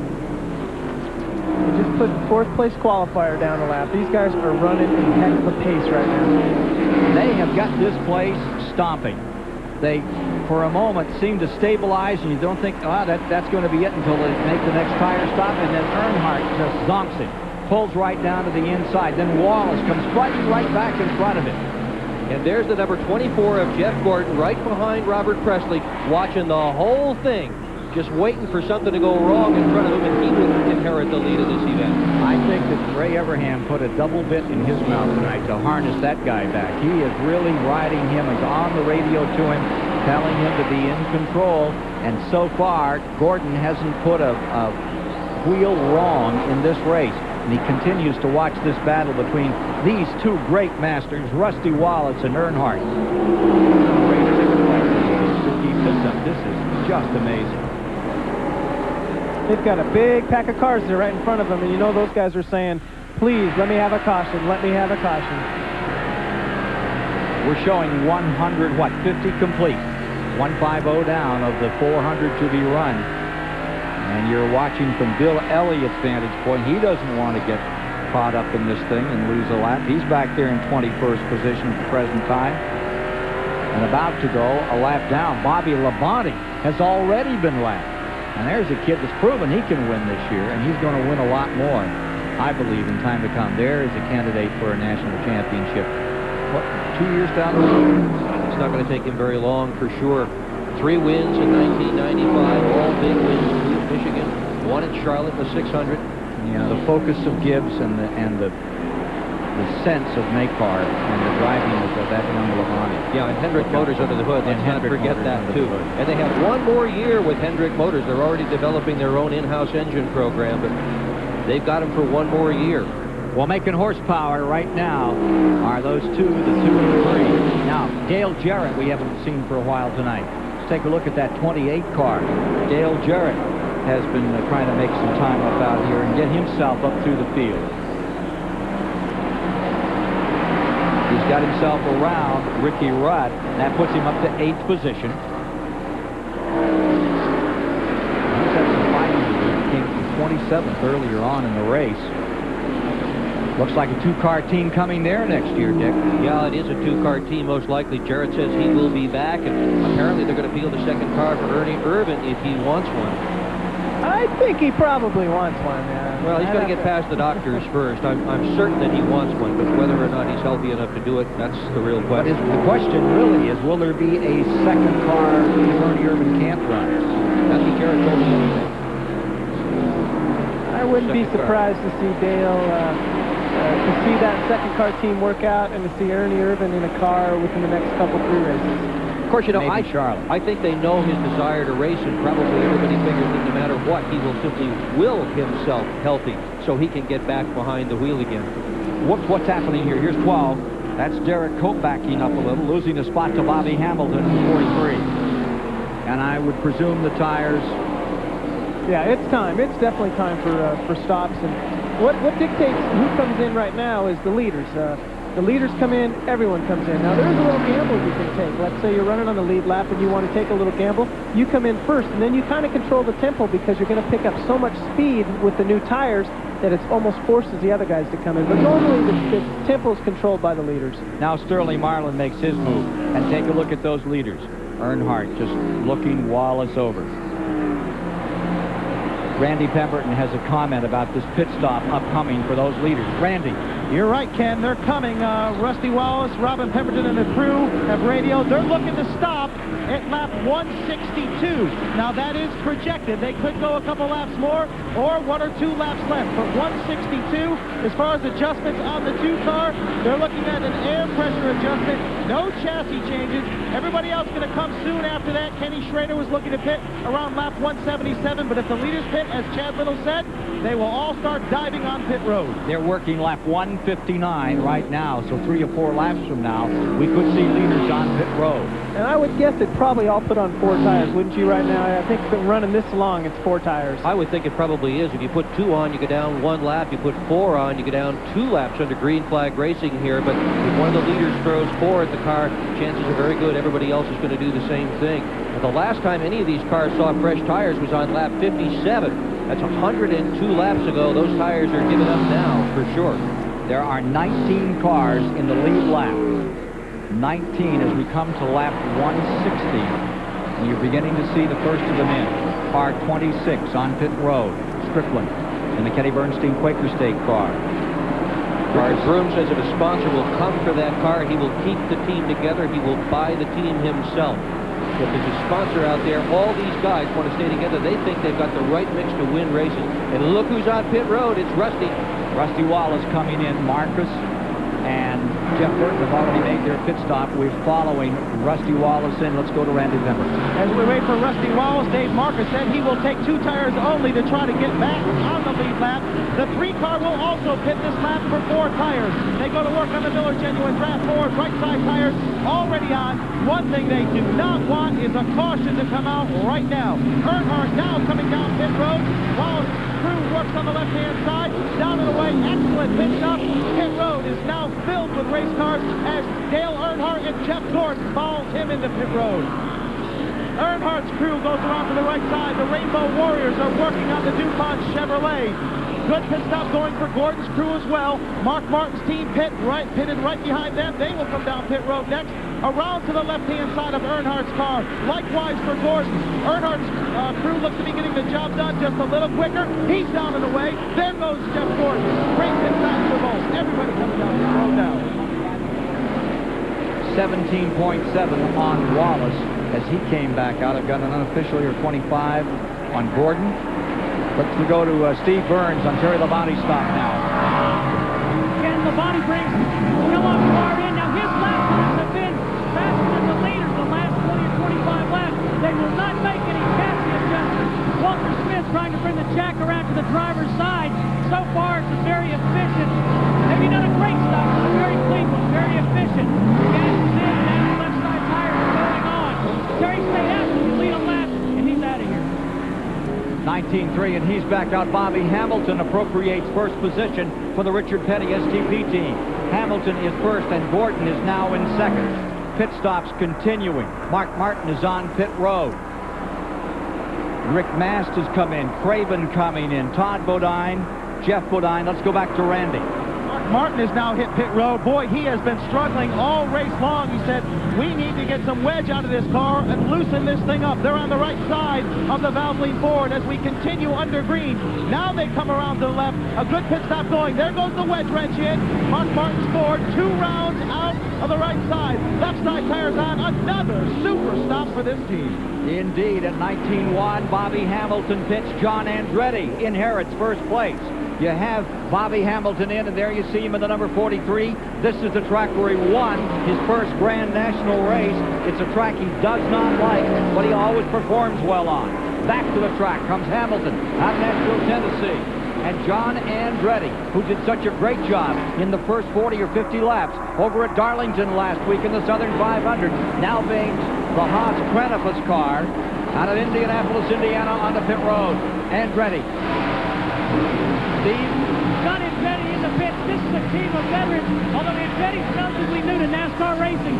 Tim Brewer and the guys, so far the stop, very good. The jack man comes around and slams it underside, the driver's side. Remember, Andretti was on the pole last week in Darlington. This pit stop, again, very new. The tires are on and he's down.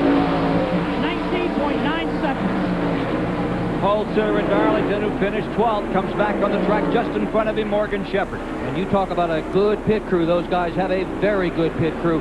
2 of their members are on the first all-pro team, identified by their peers as the best at what they do.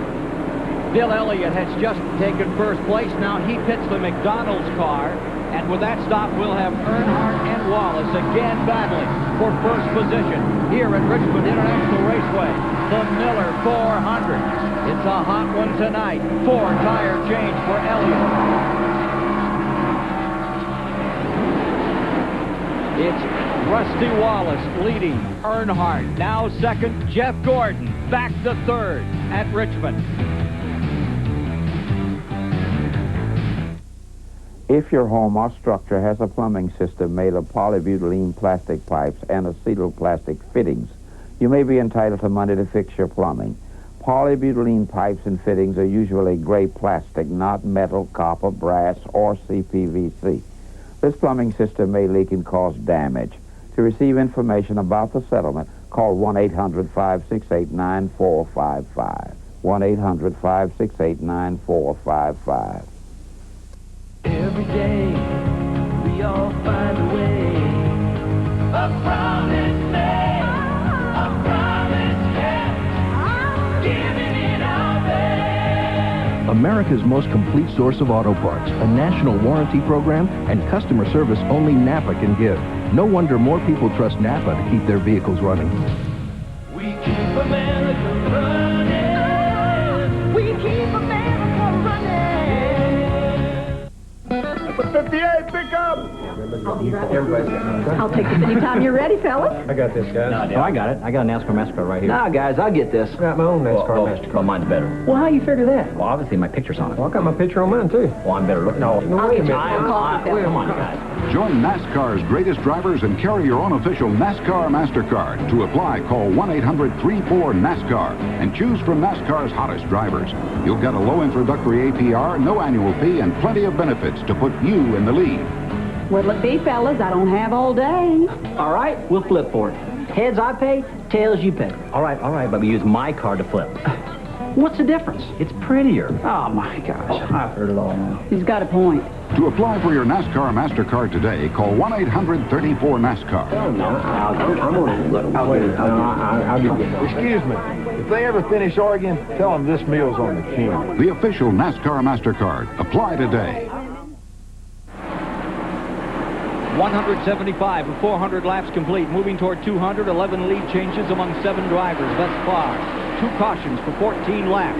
And after the green flag pit stop, we've reduced the number of cars in the lead lap to 12. They are Wallace in number 2 in front, followed by Earnhardt, Gordon, Terry Labonte, Mark Martin, Jarrett, Ricky Rudd, Bobby Hamilton 8, Hope 9th, Schrader, Martin, and John Andretti 12th. Those 12 in the lead lap. Dick Berggren. Rusty Wallace is your leader, who says he loves Richmond Speedway, and the crowd loves him too, and no wonder. Of the last 6 races at Richmond, Rusty Wallace has been second in 2 of them, third in 1 of them, fourth in 1 of them. He's won 2 of them.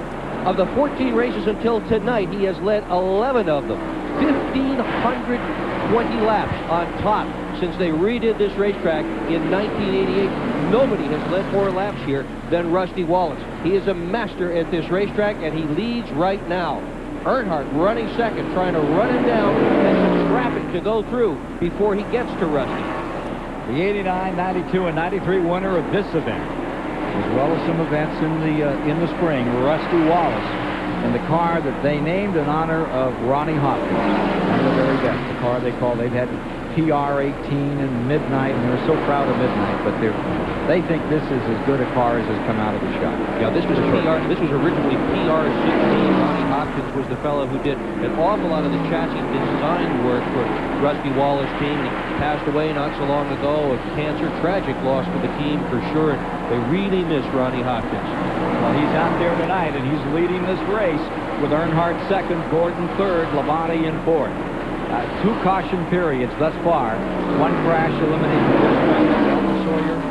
A hard crash down here really buckled up the number 27 of Junior Johnson. And earlier in the going, a double spin, we saw Jeremy Mayfield going around with the number 75 of Todd Bodine in turn 2 right in front of the leaders, somewhat reminiscent of that incident that Todd Bodine had at Darlington when it almost caught the guy that eventually won, Jeff Gordon. And there you see Gordon. Second and third place car. 22 in front of him. Yep. Wartburg. Oh, we've got a spinner out of turn 2. I think Spencer, it is Spencer, has spun out of turn number 2. Boy, when that wall started the evening, it had one little blemish on it. Now you begin to see scars all the way down turn 2 from the action here at Richmond tonight. Caution is out. Third one of the night comes at lap 182.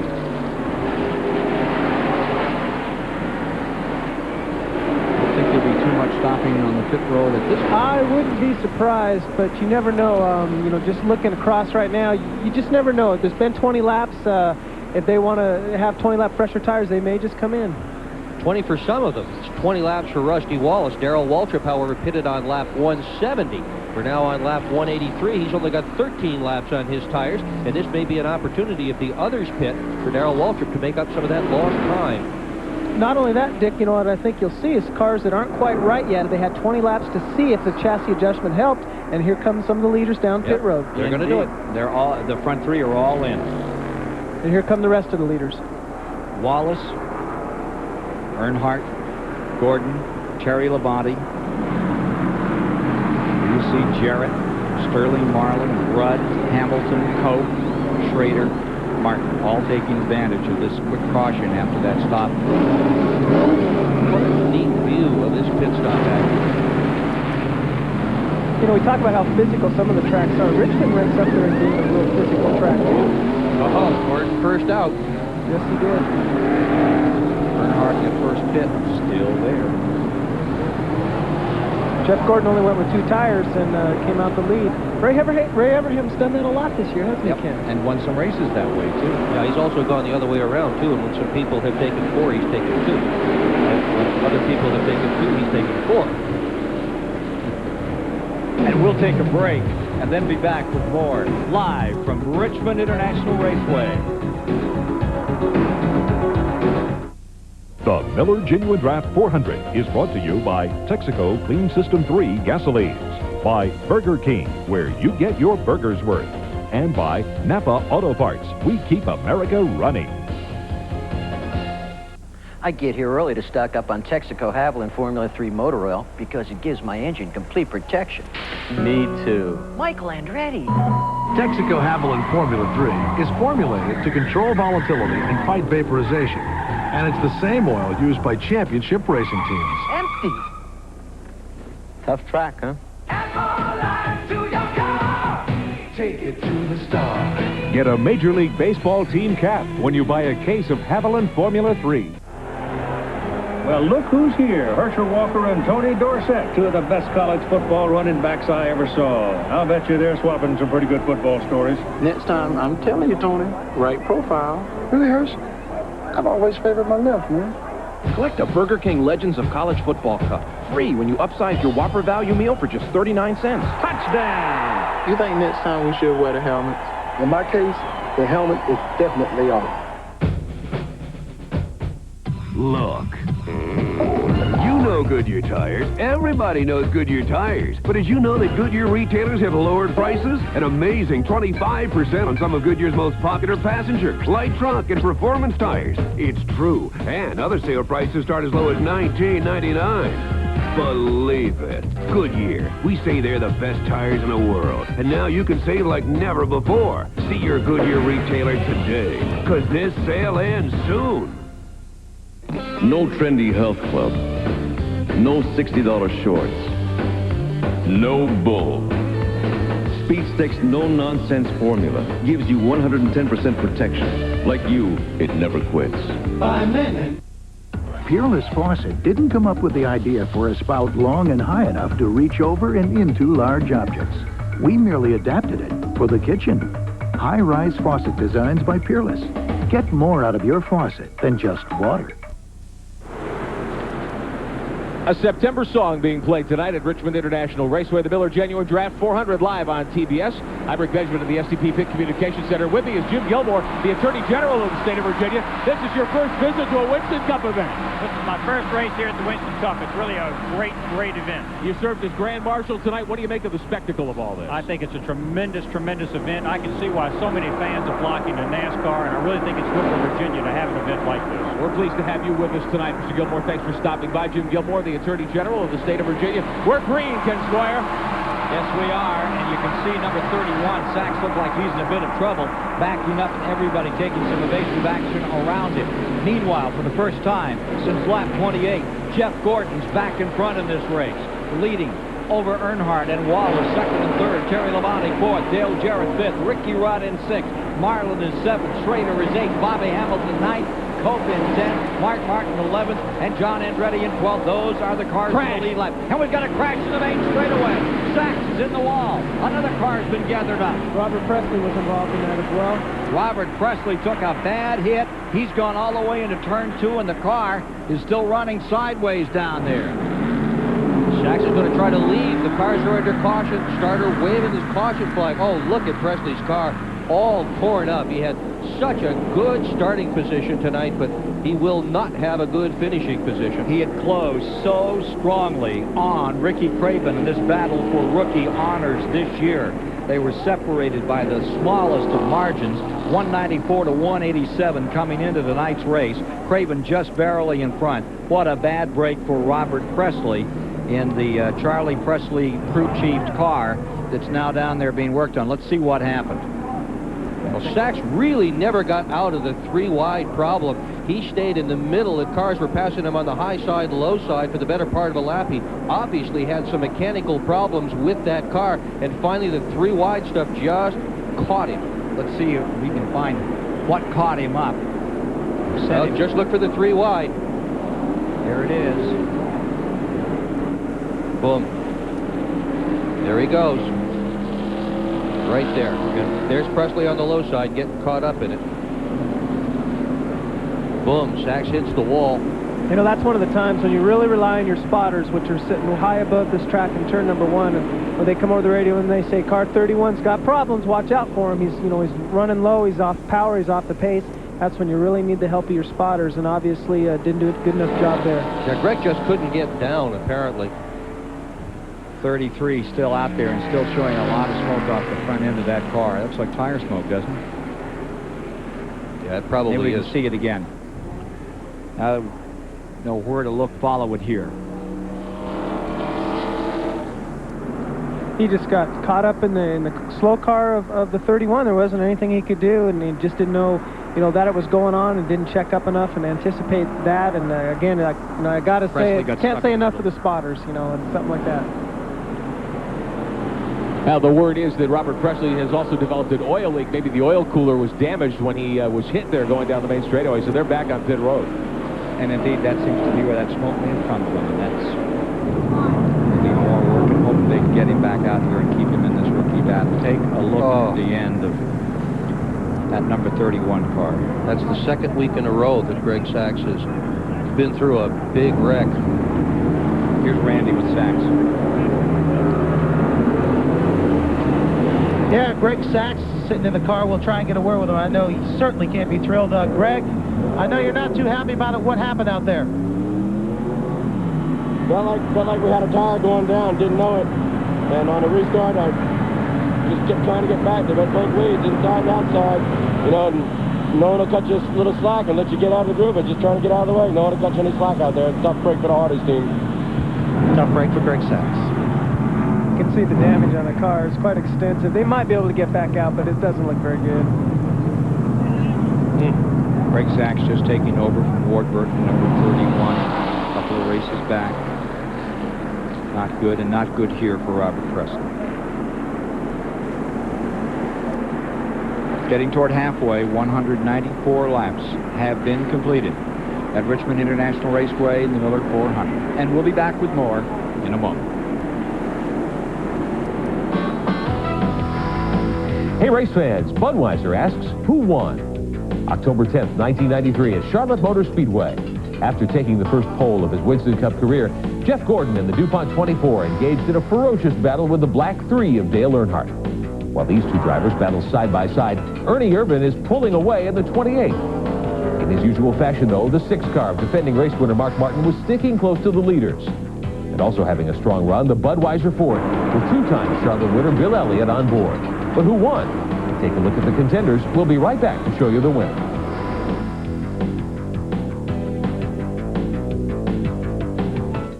Come on along and head for the mountains of Bush Beer. Head for the mountains, it's cold and it's smooth and it's waiting for you. Come on, head for the mountains of Bush Beer. In South Dallas, a lot of folks like to work on their cars, and a lot of them come to AutoZone. They save money on top quality parts, and they find helpful people like Rocky Brown. Oh, sure, there are other parts stores in town, but Rocky's the kind of guy folks go out of their way to see. He's good at solving problems, and he really knows his parts. You see, when it comes to getting the right part, the right price, and good advice, there's just no place better than AutoZone.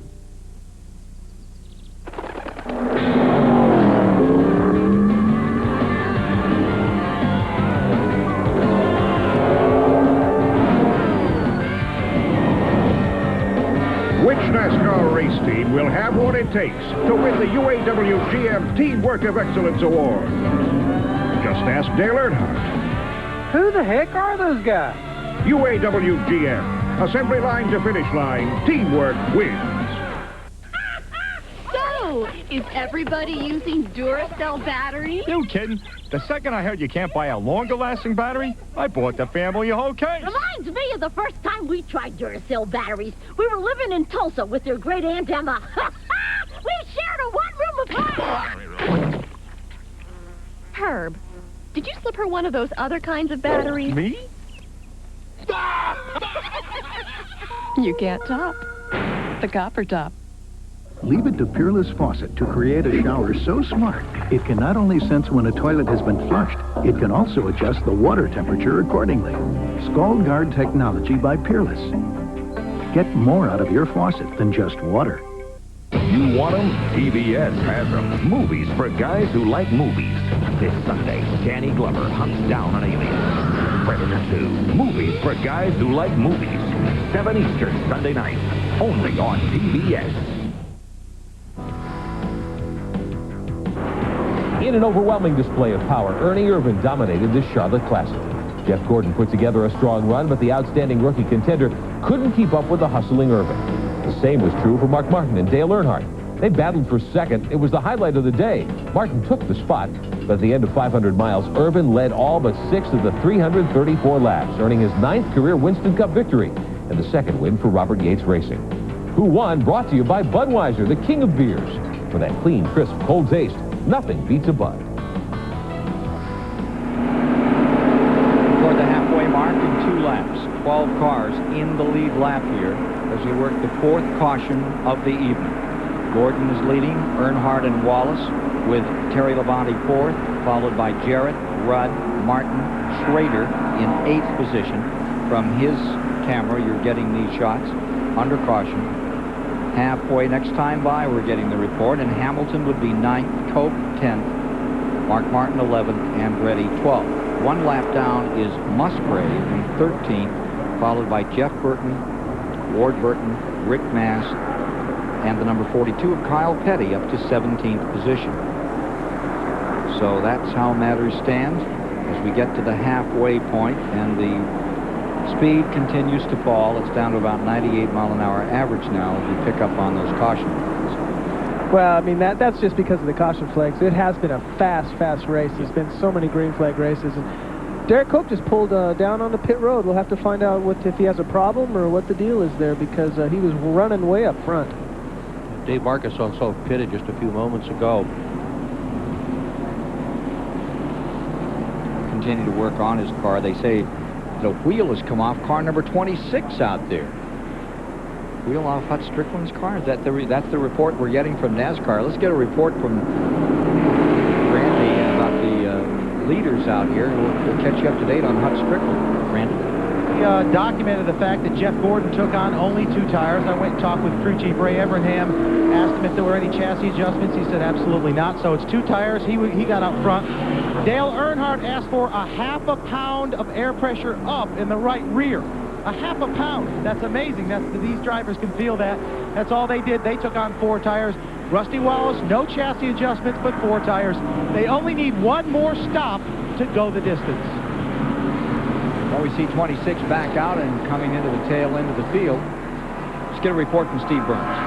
And to update our 4th and 5th place cars, Dale Jarrett in 5th place took 4 tires, no chassis adjustments, and the same for Terry Labonte. Terry Labonte has been talking to his crew chief, and actually these guys are pretty loose. Terry's saying it's a real mess out there with the lap traffic, but we're going to take this thing serious and go ahead and win it. So we see Mark Martin coming around after he pitted at the last moment to take on some fuel. Hut Strickland pitted. Wheel came off as he drove down pit road. And he didn't get all the lug nuts out, so he's back out there again and going. Lap of caution is really helpful to him. We're under green with some speedy dry down in turn number 1. I hope that doesn't cause a problem for some of the teams. Whoa, big jingle back there. On short tracks, you see them work that speedy dry in lap after lap before they turn them loose here. They put it down and they go racing. Well, you know, a lot of times you see it down there as the cars, the camera pans are going to turn number 1. It absorbs some oil, but it does take a couple laps sometimes before you have a lot of traction. And the drivers, you know, sometimes we say, well, I hope it's okay, but everybody's stomping on the throttle. There's not much more you can do. There's a stop and go for car number 12. Derek Cope is going to be assessed now. Derek Cope's car number 12 being hit for a stop and go out here. What Derek will do is he'll ride it out for 3 laps. You have 3 laps and you can disobey a black flag from NASCAR. After the 3rd lap, they'll pull your scorecard and then you're done dealing for the day. So what you do is you hope that you have a caution during those 3 laps, and then you can come in and do your penalty, and doesn't hurt you as bad as it would under green. Here you see Wallace taking a shot and getting down through for 2nd spot, moving Earnhardt back to 3rd. A surprise statistic on your leader, Jeff Gordon. Hard to imagine him an underdog, but believe it or not, until today, he has led 5 laps in Winston Cup competition here at Richmond. Yeah, I checked making up for it now. Yeah, I checked that one several times. I couldn't believe that. Here comes Cope in now to pay the price. Cope on pit road. Gordon, your leader. Derek just did a stop-and-go penalty, and actually just stopping right now, and then he's on his way. But under green flag racing, he killed the motor. So now they've got to push it started under green flag racing. That's gonna hurt him. It's gonna probably cost him a lap and a half. And he was running so good today. I mean, he was up there in the front all day long, had a shot at the lead or at the win. And there goes the leader by him. He has gone down a lap as a result. Jeff Gordon out in front, dominating here. Had to fight his way. Spun at Darlington last week, about better than halfway in the race, came back from 13th position, tail end the lead lap, then had that last 10-lap shootout to defeat Wallace and Earnhardt. And for the moment, the Rick Hendrick car still looking very healthy. And talk about dodging some bullets, Ken. In addition, he also went through 2 spates of flat tires. When he spun, there were actually 3 tires down, and later in the race, he had another flat tire. And yet, between Gordon and his crew, they got it all back together again. Jeff Gordon got himself to the front after all that and still won the race.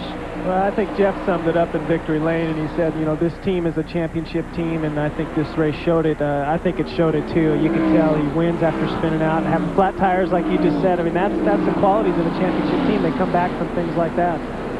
Battle for 7th position right here. Schrader. Let's go down to Randy quickly.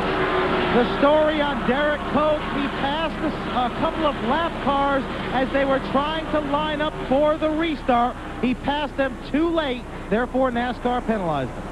Oh, that's a harsh penalty. That is a harsh penalty. You know, NASCAR's realigning the lapped cars. The lap cars sometimes are waving you by. It sounds to me like, from what Randy said, is Derek passed some cars that he had a right to pass, but he passed them too late. There's a white line as you drive into turn number 3, and you can see it on the racetrack.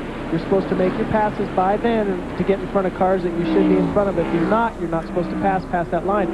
Sometimes they let it go, sometimes they don't. How close are you when you start your passing? And that's a harsh penalty. Just saw that stripe back there for a moment. So Gordon is out there, and as far as Derek Hope is concerned, that's put him back in 13th position, 1 lap down. For Jeff Gordon at this moment, the 2014, just having some year to remember. But has Jeff and this Rainbow Warrior team taken the time to savor any of what they've accomplished the moment they've pulled off? You know, right now I don't want to think too much about it. You know, it's been a great year, and we know that, but at the end of the year, when it's all over, no matter what happens, championship or no championship, we're going to be able to sit back, relax, and just say, man, what a great year. And wonder if you can ever duplicate a year like this, because, you know, this has been a phenomenal year for us. And, you know, right now I just feel like things are so hectic. I'm doing so many things away from the racetrack, but I'm so focused on the race car when I'm at the racetrack that I don't even think one bit about, you know, what's happened so far this year. And I don't want to think about it till it's all over. What a year it has been for young Gordon. He has led 33% of the miles this year, some 3,000 miles, won the most poles at 8, won the most races at 6, won the most money, over $2 million, the most bonus points, but has he sold the most T-shirts? Or is Earnhardt still ahead of him in that? No, I think Earnhardt's got the T-shirt franchise. He's also just driving the lead at least a lap on all 5 short track races this year. In fact, there's only been 1 race all year long that he hasn't led a lap, and that was Sears Point. Here's Schrader looking back at Marlin and Bobby Hamilton as they double up out here. That's 7th place looking back. Schrader in 25.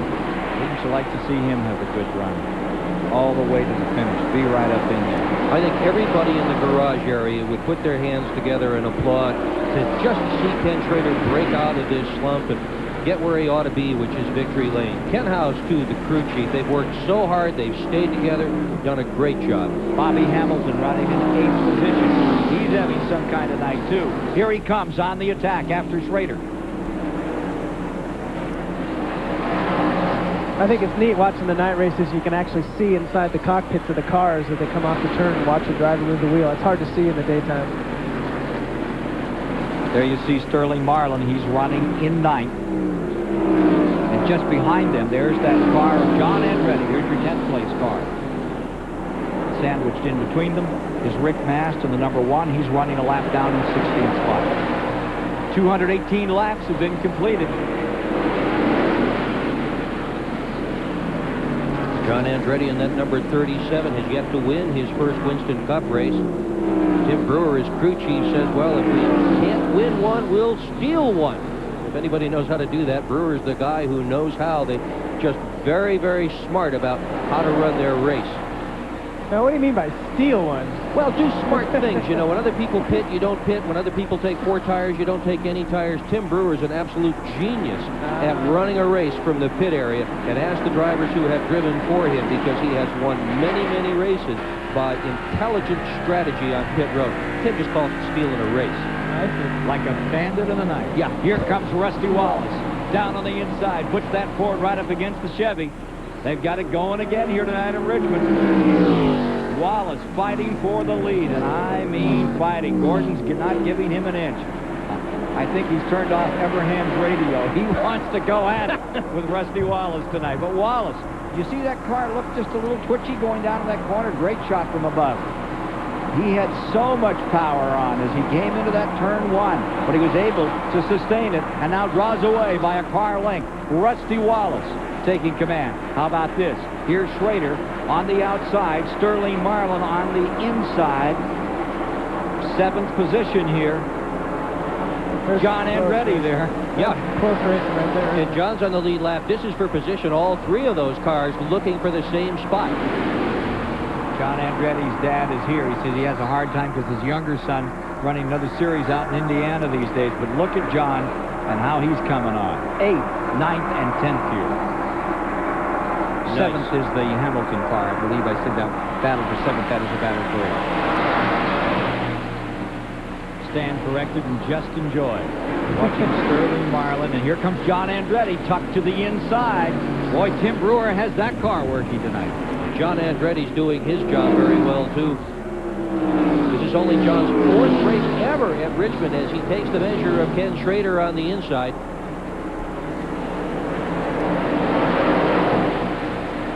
John's best finish ever here has been 10th. That was back in March. Yep.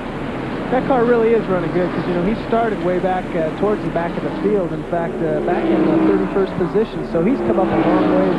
And many cars have been lapped tonight under green flag racing. You know, that means he's really run almost as good as the leaders the whole time because of the amount of green flag racing that's been going on. He's raced everything that has wheels on it. He just seems like a natural in the stock car. And the guy that is responsible for putting this car together for Michael Krampus and Carl Haas is standing by on pit road right now. Tim, you guys have made some real improvements. You were on the pole last week. You're running well tonight. The team is really starting to make a move. I ain't got a clue what he said, Steve. Anyway, y'all, can't hardly hear anything down here, but John's doing a great job for us tonight. Track position, way down here in the pits, we're not, hadn't had all that good a night, but John's doing a good job for us. You see, Chad, there is an advantage to being up in the booth. Well, I can tell you about that because I worked pit road here for many years, and this is one of the loudest racetracks on pit road of all of them. And the more grandstands they put up here, the louder it gets. It just takes the sound and bounces it right into the infield. Tim Brewer's last win, 1992 finale in Atlanta, with Bill Elliott driving. They pull it off tonight. Hey, hang around. There could be some surprises before this one's over. From Darlington to Talladega, through Daytona, Rockingham, and Watkins Glen. In every major NASCAR race, Busch Beer recognizes the pole winner with the Busch Pole Award. Because if there's one thing we know for sure, everyone follows the leader. Busch Beer, proud sponsor and official beer of NASCAR. You know, I never really learned my school fight song. Oh, I know it. Hell, alma mater. For either feeling so true. Give me some music. They lit up scoreboards from Ann Arbor to Tuscaloosa. They were warriors of Saturday afternoon. Sons of Notre Dame. On to victory, strike up the band. Now relive it all with Burger King Legends of College Football Cups. Free when you upsize your Whopper value meal for just 39 cents. Obviously, a wiser choice than a fight song album. They're all true blue. We'll all stick together. At AutoZone, most of our customers are the kind of people who like to work on their cars themselves. That way they save money, and they know the work's done right. Of course, when they come to AutoZone, they know they're going to find the right part for the right price. But sometimes, what they're looking for is just a little advice. And that's okay, because we don't put a price tag on it. You see, at AutoZone, we take pride in taking care of our customers, and we've learned that when you treat folks right, they keep coming back.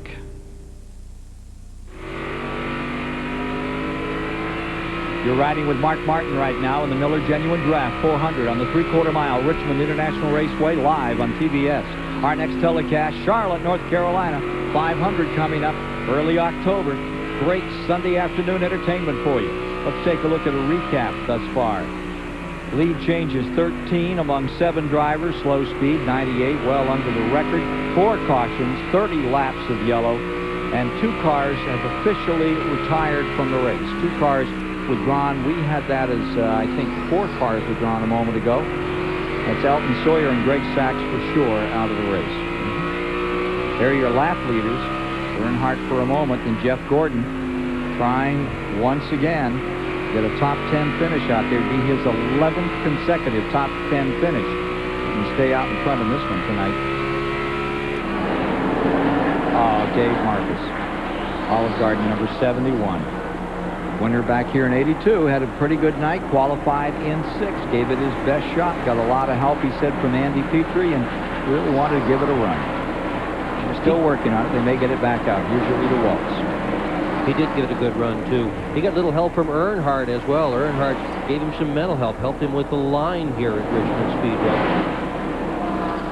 And that can help a lot. Yeah, but once you're behind the wall, there's not much that can be done. This guy, he seems to have it all figured out. And this guy's got it figured out pretty well. He just went by Marlin. Yeah, he's a quick study, isn't he? Fourth race here. Look how well he's running. He's up to 8. That's really a good run for that team right now. That's a good, solid team. It's a brand new team, but you look at the personnel who are there, and there is a considerable amount of depth in that team. Winning the Darlington pole was a step in the right direction for John Andretti.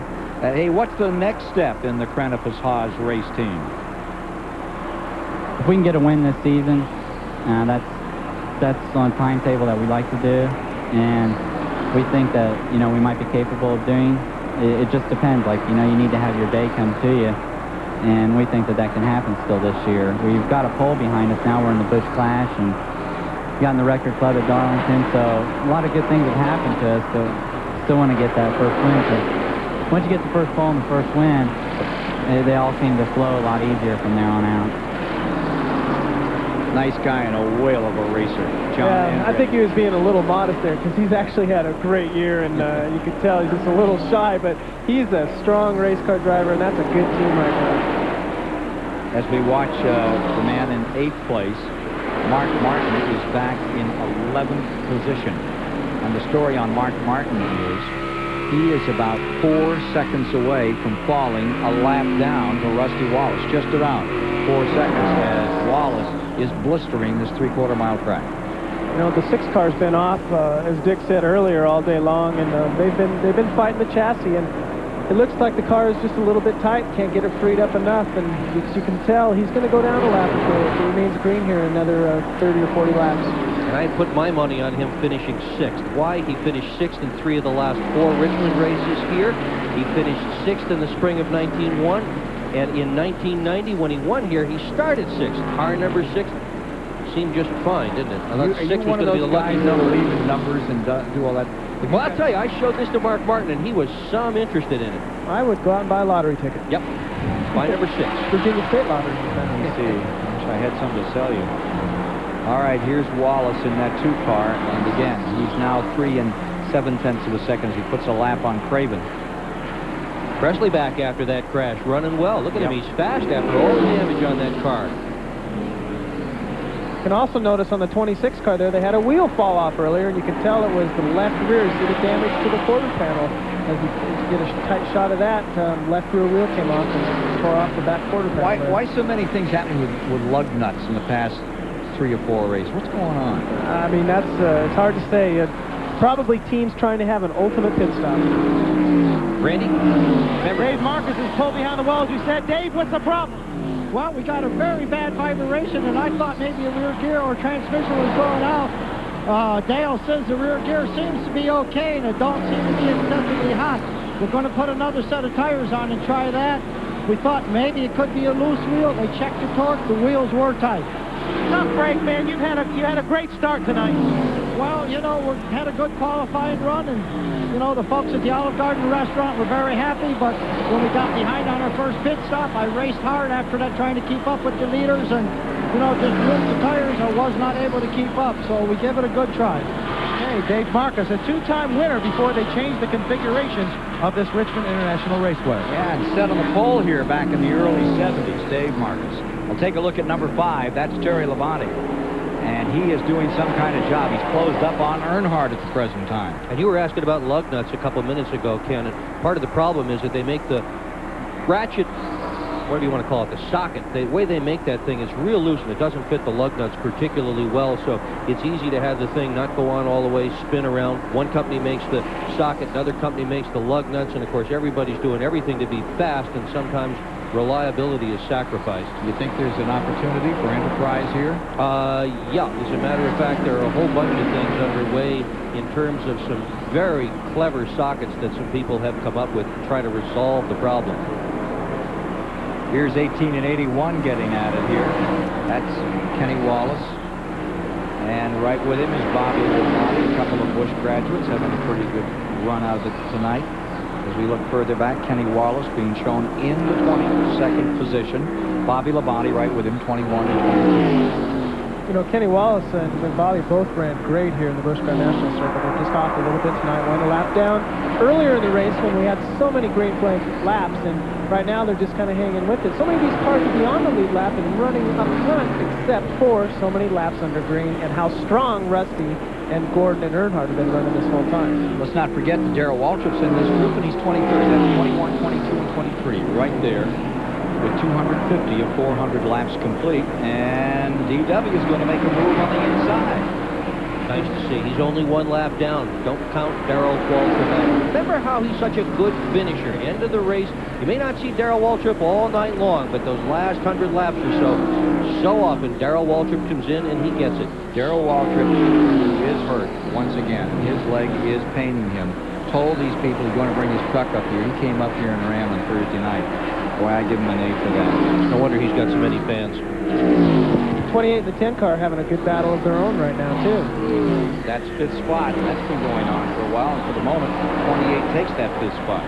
A lot of sentimental attachment to the number 28 car out there right now.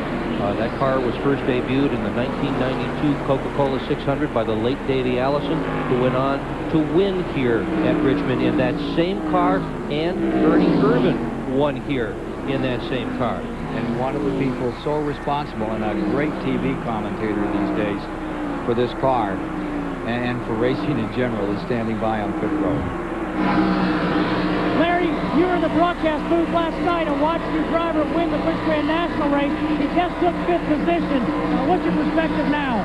I tell you, I can't hardly hear you down here just in the pit road, but, you know, we unloaded the car yesterday and we was not right, and we have worked on that thing. We were standing at the gate 30 minutes ahead of time this morning, get in here and just change everything on the car.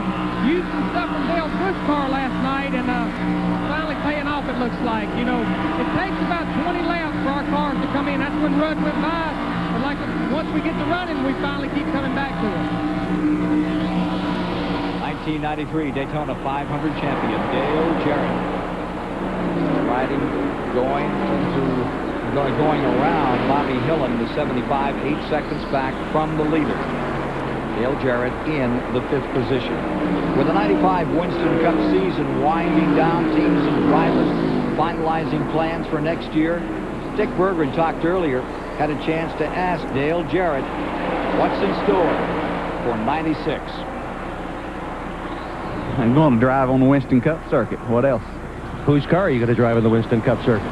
I'm going to drive a car for Robert Yates Racing.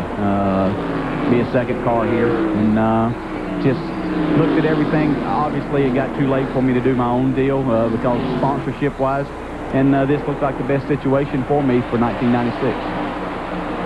Well, there you have it, right from the man. Started, what, 31st tonight and still on the move. Great move. He and John Andretti, they've been on the charge all night. And the 28 car in 5th spot. A factor right in front of him, Terry Labonte in 4th. Then up in front, it's Wallace, Gordon, and Earnhardt. We're 257 laps in to the Miller Genuine Draft 400. Innovations in Racing, brought to you by Peerless Faucet. Get more out of your faucet than just water. Racing's high speeds can easily turn loose debris into life-threatening missiles. What innovation in racing protects drivers from this dangerous everyday reality? The answer in a moment. Peerless Faucet didn't come up with the idea for a spout long and high enough to reach over and into large objects. We merely adapted it for the kitchen. High-rise faucet designs by Peerless. Get more out of your faucet than just water. Drivers have received a big boost of confidence from this innovation, Lexan windshield.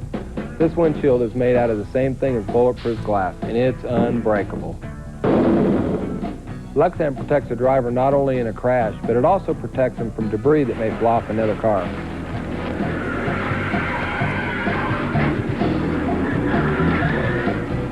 Peerless Faucet. Get more out of your faucet than just water. At AutoZone, most of our customers are folks who like to work on their cars themselves. But the ones who come in most often are those who work on cars for a living. Guys like Ed Graven. Now, Ed's garage is in Ogden, Utah, where most of the time you'll find him pulling an engine or sliding under a car. And just about every day, he drives past a half dozen other parts stores on his way to AutoZone.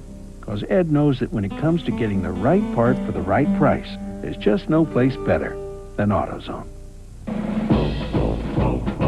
This is Dale Jarrett's NASCAR. You can't get his engine, you can't get his tires, but you can get his motor oil. Texaco Havoline Formula 3. It's formulated to control volatility and fight oil vaporization. It provides complete protection, and it's the exact same Havoline you can buy right off the shelf, which, by the way, is a heck of a lot easier. Add more life to your car. Take it to the stars.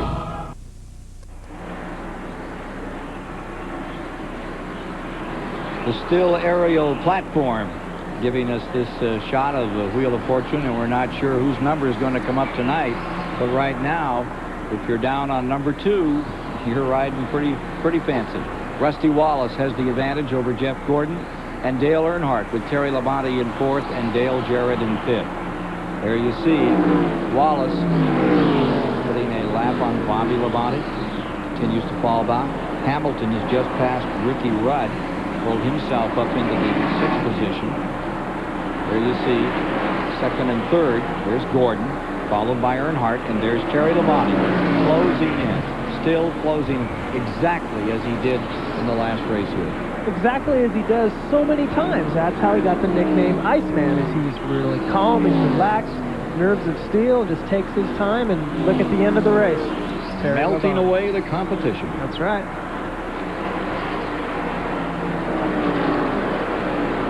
Indeed, he is closing down about half a car length a lap at the present time, and even a little more there. You know, everybody puts so much emphasis on qualifying. I guess these guys, Marlin's off the pace. Oh boy. Sterling Marlin drops to the inside going into turn number 1. Car number 4 is in trouble. That's your 9th place car. In trouble, eases down to the inside. No caution on the track. You know, Dick Bergman talked about he hadn't had any DNFs. Dick, please don't mention that how people are doing anymore, because it could be a bad sign. Like the cover on Sports Illustrated, huh? Well, racing makes it once every 6 or 7 years. Yeah. I don't like the looks of the smoke coming out of the back of that thing. Yeah, it looks like it could be an expired motor.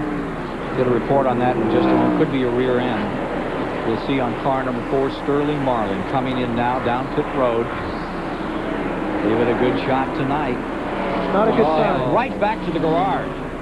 There's the guy in 2nd place in the Winston Cup points. Let's go to Randy. The initial report we've got on Sterling, we haven't got it confirmed yet. We'll check with him in a moment. He is out of brakes, guys, and I don't know if you can do it here without brakes, but it wouldn't be done very successfully. There was a lot of smoke, but that's the claim. Out of brakes to the garage. We'll check on it further. Crew going back to... The one thing they didn't have was a circulator to circulate the brake fluid in it. Most of the teams used that. They didn't. Don't know if that had anything to do with it or not. That's interesting, though, because a lot of these, for instance, Earnhardt won a lot of races on short track and Wallace without brakes. And Richard Petty never had any brakes. And you know, I'd be a little surprised if he's actually, and I'm kind of going on a limb here, if he's actually out of brakes, because they're in 2nd place in points. Yeah. He might be better just to ride around here, let his brakes cool down, see if his pedal comes back instead of pulling in the garage area, jacking the car up and fixing right now. But you don't know for sure. We'll have to wait and see. We'll find out. So there you have it. It's Wallace, Gordon, Earnhardt, Labonte, Jarrett, the top 5. Bobby Hamilton, Rudd, and Reddy Schrader back to 9th. Then Mark Martin in 10th, a lap down. Here's Randy. Grease pouring from the rear end of Sterling Marlin's car. I suggest that is the culprit. It is pouring out. You can smell it. It's a rear end on Sterling Marlin's car, but we'll try to get a word of a tough break for Sterling Marlin. Sterling Marlin ran so many races at Nashville, and there's one where you really have to pump him a lot. And I'm sure he ran some of those 150-lap races there and ran the last part of the distance without brakes. That will not bother him here. Rear end is seemingly the issue, and we'll keep following that story. Here you see John Andretti in the number 37 car, still in there tussling with Ricky Rudd. This is for 7th spot. It's been a good fight for a while right here. Ooh. John Andretti had a handful and then some. Down on the inside, and that car didn't want to stay there. Did that time. Did that time. Yep. So John Andretti picks up a position. That's a car in the lead lap around Rudd and puts him into 7th position. Remember we had Tim Brewer on how camera a about couple of minutes ago, and you saw that big grin on his face when they first put him on? I bet you got it again.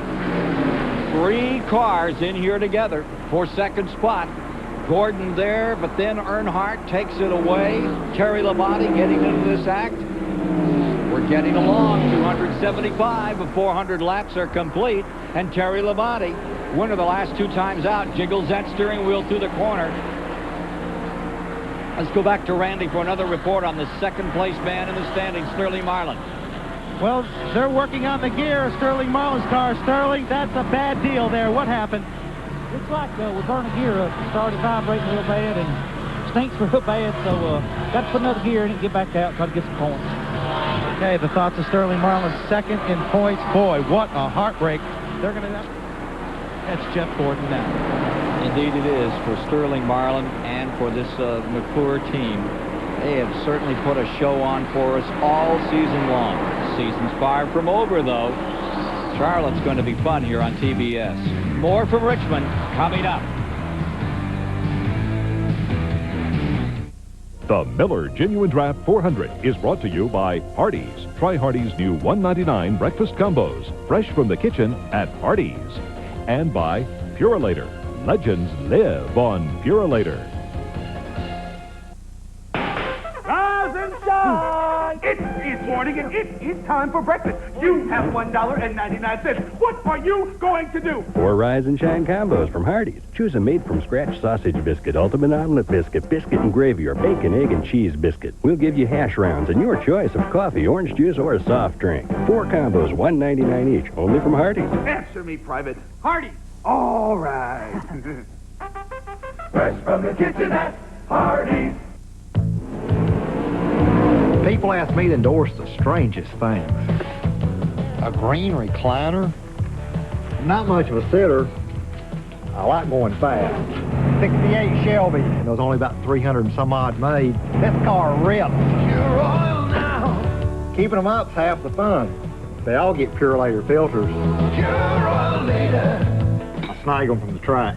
Legends live on Purolator. Pure.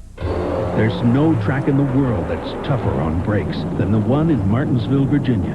And when drivers take the green flag here, they all have one thing in common, the same brand of brakes. Because without them, you can't come down this straightaway at 120 miles an hour and still make it through the turn. So which brand do the top drivers use to get them through 500 laps at Martinsville? Performance Friction Carbon Metallic. And we stock them at AutoZone. Is everybody using Duracell batteries? You kidding? The second I heard you can't buy a longer-lasting battery, I bought the family a whole case. Reminds me of the first time we tried Duracell batteries. We were living in Tulsa with your great Aunt Emma. We shared a one-room apartment. Herb, did you slip her one of those other kinds of batteries? Me? You can't top the copper top. Promotional fees and consideration have been paid by Amoco. You expect more from a leader. And by Budweiser. Beechwood Aged Budweiser, the king of beers. This Bud's for you. And by Pyroil. Quality automotive formulas from the makers of Valvoline. For performance products, there's just one name, Pyroil. Coming up on 100 laps to go on a Saturday night in Richmond, and Rusty Wallace holding sway here in the Miller Genuine Draft 400. Want to update you on a story. A while back during a caution flag, an impact wrench had flown off one of the cars, the 87 car of Joe Nemechek. Now, Nemechek is in the hunt, no problem. A Winston Cup official was injured, Alan Bryson. He had had open heart surgery a year ago. The wrench struck him in the chest. He's okay, and they've taken him to Richmond Memorial Hospital for observation. We wish Alan Bryson all the best. Meantime, Jeff Gordon on pit road. Time for pit stops. They've gone about 100 laps, and Jeff Gordon, first among the leaders on pit road. Let's go there now. Well, right after that last pit stop under caution, Jeff Gordon came over the radio to Ray Evernham. He said, boy, I want another yellow, please. He said, because this car is bad loose getting off. So he's fought it the entire time. He's been good. They're working on a 4-tire stop. Left sides are on. Gordon down and away. We should expect the rest of the leaders within the next 20 laps, probably sooner. 20.9 seconds, that stop. Kenny Wallace coming in, and Schrader is in. Schrader running in 4th position. As he came in, he was in 4th position. I think Schrader was a little bit further back. You're correct. He was back in 8th. Here's Randy. Unique situation on Kenny Schrader's car. He has had the left side of his mirror come off. He is begging the spotter to do everything he can for him. He can't see the guys behind him, particularly when they're diving inside. Tires are on. 21.8. Schrader down and away. He's still having a good run. Well, I could comment on how frustrating that is to have a mirror fall off. I had it happen once at Rockingham, and believe me, it is a difficult situation because you're relying completely then on your spotter. You don't know exactly where anybody is, and when the tires are getting worn out and people are passing you, that's a tough situation. Well, it's only a tough situation when everybody's got mirrors. Sprint cars don't have mirrors at all. So, you know, they're sort of used to it, but by the same token, some of those guys drive by Braille. You know, somebody hits you, you know he's there. That's just like an editor of Open Wheel magazine. Isn't it though? Yeah. Ricky Rudd is on pit road. 7th place car pulling in. Now on the tail end of the lead lap, as going down the lap is Gordon with his pit stop.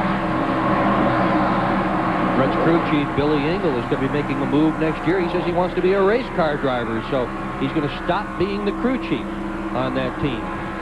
In fact, I talked to Billy Engel this morning in the pit area about that, and said he wants to go to work for a team where he can they can use his knowledge, and then in exchange they'll help him run some limited bush and truck races. And tell you what, I know a team that just might be interested in that. Yeah, whose team? I can't say right now. Okay. If you're going to do this, you can't keep secrets. They say they're going to keep Wallace out another 6 laps before they bring him on pit road. We now have 6 cars in the lead lap. They are Wallace, Earnhardt, Terry Labonte, Hamilton, Dale Jarrett, and John Andretti. Ooh, stacking 3 deep in turn number 1. This gets that's scary stuff. Yeah.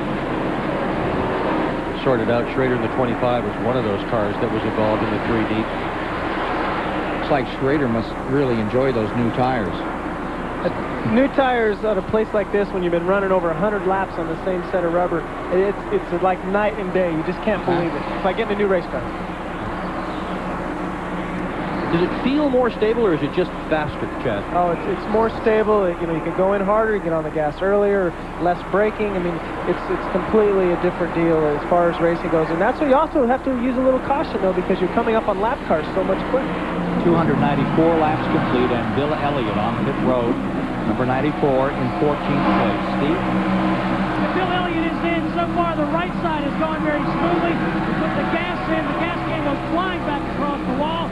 Jackman comes. The left side goes up. The tires are rolled over to him. This is a very important stop for Bill Elliott. A little bit slow on the right rear. He had a trouble getting it done, but he's finally down. 22.8 seconds. They also killed the motors. It's away. Still must have been a little tight, too, there, because we saw him adjust a little bit of wedge there in the right rear.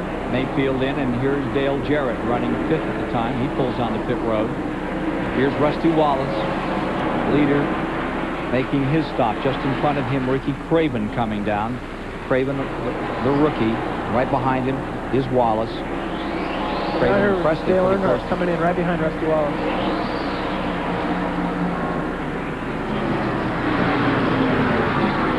Go to Randy. Rusty Wallace had to go to lap 296 or he wouldn't make it the rest of the way on fuel. So Jeff Gordon has picked up a little time with new tires out there at last pit stop. 4 tires on for the 2 car. He's down and away. Earnhardt is in. Left side tires going on with a 4-tire stop for the 7-time champion. Great stop for Earnhardt down and away. Terry Labonte follows him out. 17.6, good stop on the Wallace car. The 22, Ward Burton, is on pit road.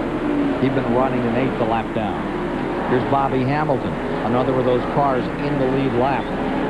Had taken the lead briefly here in this green flag stop, the 2nd green flag stop of the race.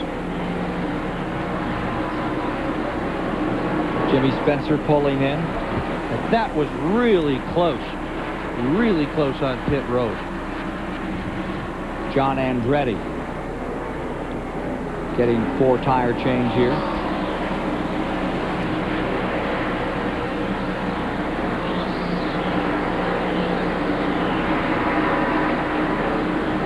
At 19.3. At 19.3 comes John Andretti back on the track. Looks like we're in for another shootout at Richmond. So what's new? It happens every time you come here. 298 laps into the record book. And they can go home from here. How to get fun. Those tires get a little loose here. The final moments of this one.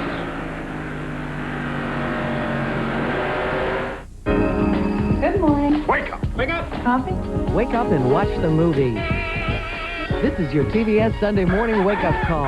Yeah. Morning, baby. Morning, Sergeant Major. Gotta find what it is. This is the way we start our day. James Garner is giving out orders. Eddie. Yes, sir. So fall in and watch the movie. Going for a rough ride. Tank. Sunday morning movie. Tank. This Sunday at 10:35 Eastern. Wake up to TBS.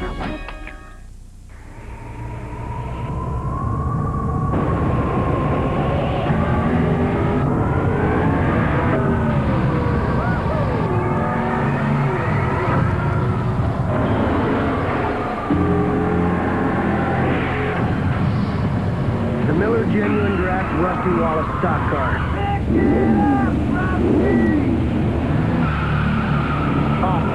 What opened up? In Denton, Texas, a lot of folks who work on their cars go to AutoZone because they know they're going to find quality parts, low prices, great selection, and good people like Tom Robinson. You see, Tom's the kind of guy who really likes to help folks out. And since he's been around cars most all his life, he knows his parts, too. Oh, sure, there are other parts stores in town, but when it comes to getting the right part, the right price, and good advice from folks like Tom, there's just no place better than AutoZone. At Chevrolet, we're not just out here winning. We're testing suspensions, developing more powerful engines, and learning more about aerodynamics. Because if you want to bring more race-winning technology to the street than any other car company, sometimes you have to work weekends. That's genuine Chevrolet. Steel aerial platform giving you a view of the Richmond International Raceway with the 82,000 folks who are all around this 3/4-mile track. Don't get quite the angle you're getting, but they sure get to see it all in this beautiful racing facility. Sterling Marlin has returned to the track after repairing the rear end. It was 14 minutes and 16 seconds that the car was behind the wall. It's back on the track and many laps down, but he's still out here trying to score some points. 36 laps down to be exact. Well, that's the important thing is, you know, it wasn't brakes or he'd have stayed out there like we talked about. He had no more go left. His rear end was gone. 306 laps now complete. Michael Waltrip is on pit road. And again, the U.S. Air car comes in, number 77. That's Bobby Hillen, who is being shown in the 33rd position. Here you see Dale Jarrett closing in behind Ricky Rudd. And let's review the front of the field for you.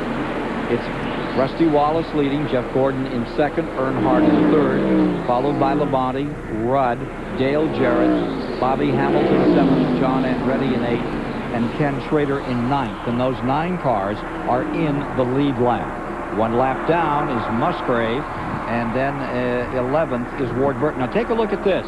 This is the rookie battle. It's 4 laps down, and they're in the same lap. Ricky Craven, number 41, then Presley in the 33. They're back there in 28th and 29th position. This is a battle for a spot on the track, and as I mentioned earlier, the rookie battle, each of them has 10 finishes that were up on top for the rookies. And they scored them that way. And the other, the other 3 were to Randy LaJoie. There were 10 leading rookie finishes for Craven, 10 for Presley coming into tonight. And here they are. Presley got bounced around earlier. He's right back and attacking on Ricky Craven in the Hedrick car. I'm surprised at how well Robert Presley is able to run. That car was pretty seriously damaged, Ken, but the crew is very experienced. They may have a rookie driver in this series, but the crew is very, very experienced and obviously did a good job of getting that race car back together again. Up to 27th and 28th in that battle, and here you see Bobby Hamilton just a digging coming off turn 4 and down the chute in the D shape here. What do you think? Richard Petty enjoying this tonight? You know he is. I bet he is. Wonderful feeling to see his car run up front. And so many times, you know, it's happened this year. They've had a good season, and it's just another run for them running up front. And who knows? We might see Bobby Hamilton in winner's circle tonight. Hamilton up into the 6th position. They just switched here as they went down that last lap. Speed up to 102 mile an hour average for this race. The record again 104.6. Rusty Wallace, 1992. 312 of 400 complete.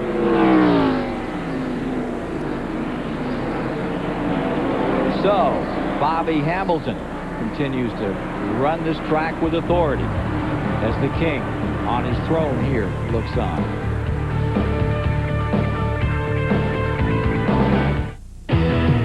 G's hurts. When the car fires up, it's power. It's talking to me. All I hear is music. And you hit the throttle. It pulls your head back and it wants to rip it off. It's you, the competition, and everything has to be just right. Pure oil now. Man, from that time on, all you can think about is winning. Pure oil leader. Man, that's a ride. Legends live. Pure leader. If your home or structure has a plumbing system made of polybutylene plastic pipes and acetyl plastic fittings, you may be entitled to money to fix your plumbing. Polybutylene pipes and fittings are usually gray plastic, not metal, copper, brass, or CPVC. This plumbing system may leak and cause damage.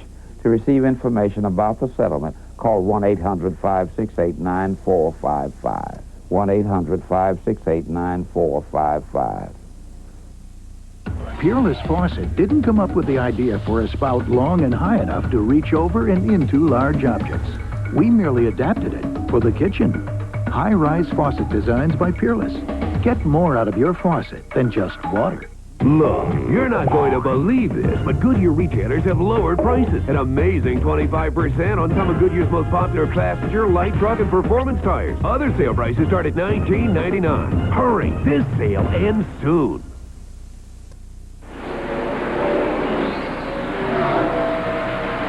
A lot of happy folks in Richmond, Virginia tonight, and for good reason.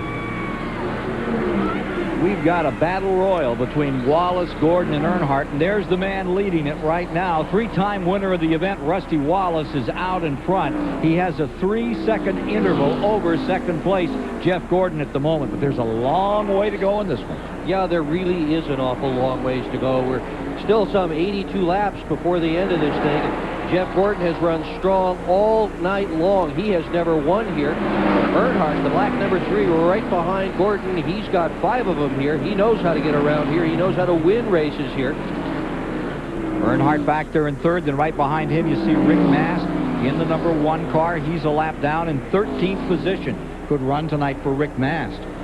Mast always seems to run well here, but here's the guy who for the last few races has run so extremely well. Steve Burns. With Gary DeHart, Terry Labonte's crew chief, your car seems to be better on longer runs. Can you get up to the front? Yeah, it is a little bit better on longer runs, but Rusty's pretty strong too. Right now we're about the same speed as the leaders, but we just can't get no closer to them. Gary DeHart, who first got together with Terry Labonte back in '84 and was on that championship team when Terry Labonte became the youngest Winston Cup champion at 27. Will that change this year? This race could really be a big factor in that. Here you see Gordon continuing to stay out in front of Earnhardt in that battle royal for the point standings. In that picture you just saw a little white car on your right going very slow with smoke coming out of the back of it. That's Bobby Hillen in the 77, and he's trying to make his way to pit road, obviously having a serious problem with that car. Actually, he just pulled it right in the garage area. He took the little short turn there before pit road. I think he's done for the night. Might have expired a motor. Boy, Bobby Hamilton looks impressive. He does. sixth spot and still with it. Now here's Earnhardt making his move on Gordon. Yeah, look at this. Look at this. And here comes number 5, defending champion Terry Labonte getting into it now. For second, third, and fourth. And maybe Ray Emerham might want to come over to the radio now and say, just a second, Jeff. Remember now, we're fighting for a championship. Earnhardt is certainly fighting for the win. No question about that. He's doing nothing to protect points in the middle. Still even across. Greg Fielding says, don't worry about Billy Wexford, 1950. He was 23 when he won the championship. I had no idea Fielding was that Greg old. Fielding. Yeah, No. Greg is that old. Gordon making time on the high side. He's got by Earnhardt again. And here's Earnhardt right back again. Yep. Second, third, and fourth, all being contested. Allowed Terry Labonte to get right up there, and Earnhardt makes his pass. Terry might just get the easy pass and follow right underneath there. Question is, are they doing anything to dent that lead that Rusty Wallace has at the present time as we watch this fight for second? I'm sure running side by side, they're probably losing ground to Rusty. Sure, this is exactly what Rusty Wallace needs, is for the guys behind him to be racing. By the same token, they've got no choice. They've got to go at it if they have any hope at all to win this race. Laps are winding down. Less than 75 to go. There's a little thing called the point battle, a little bonus, $1 million or more at the end of the season. So those two right there are in it pretty heavy. Earnhardt wants to break that mark of 7. Richard Petty, 100 races in his career, 7 championships, national titles. Earnhardt trying to best that mark this season. Fell back to 4th. He was up on top back in June. Now he's coming back up through the points, and for the moment, he's come back around Gordon. And Earnhardt's driving as well as he has ever driven in his entire career. The thing that's hurt Earnhardt this year, he's got 2 TNFs, but he's also got a bunch of races where he's finished at the back of the pack. He's got a 25th and 19th. He was 20th in the July Pocono race, 22nd in New Hampshire, 23rd at the Glen. That's what's hurt him. Yeah. Earnhardt's as sharp as he ever was, and that crew is as sharp as they ever were. It's about 4 seconds between that leader, Wallace. Tell you how fast Rusty is running. He just put our 9th place car down a lap, Ken Schrader. Randy is with that crew chief. Well, this team, Robin, you've had a lot of good runs this year, but not a lot of good luck. Can it hold out for you tonight? Yeah, the fuel issue's out of the way for a change, and the car's doing pretty good. So we've only had to adjust on it in the first stop, and we'll see. We've still got the 5 back there, 24 and 3. They're pretty good cars. We'll have to ride it out. Hey, you didn't run in the last practice session. How come, and maybe are you glad? He didn't have to. He said he was ready, and when he's ready, he's ready. Okay, I guess so. I have to throw in that if they win this thing, we're going to have a great time on the lakes tomorrow. But if they don't, we'll just have a time on the lake. They are brothers, Randy Pemberton, your announcer on pit road. Robin Pemberton, the crew chief. Ford has only won 4 races this year, going for number 5 with Rusty Wallace. Wallace has one of those wins for Ford in 1995. Trying for a second at Richmond International Raceway in the Miller Genuine Draft 400. Every day, we all find a way.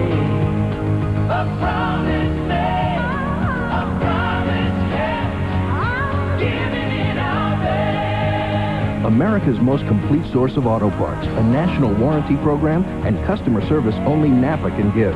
No wonder more people trust Napa to keep their vehicles running. We keep America running. We keep America running. This is the Texaco Haviland stock car. And this is the Texaco Haviland Indy car. And while these cars run on special fuels, we figured it was still a good way to remind you that Texaco Clean System 3 gasolines give your car unsurpassed performance. And Texaco Haviland Formula 3 motor oil and Texaco antifreeze coolant provide complete protection. But if we really wanted you to remember our name, maybe we should have sponsored something slower. Add more life to your car. Take it to the top.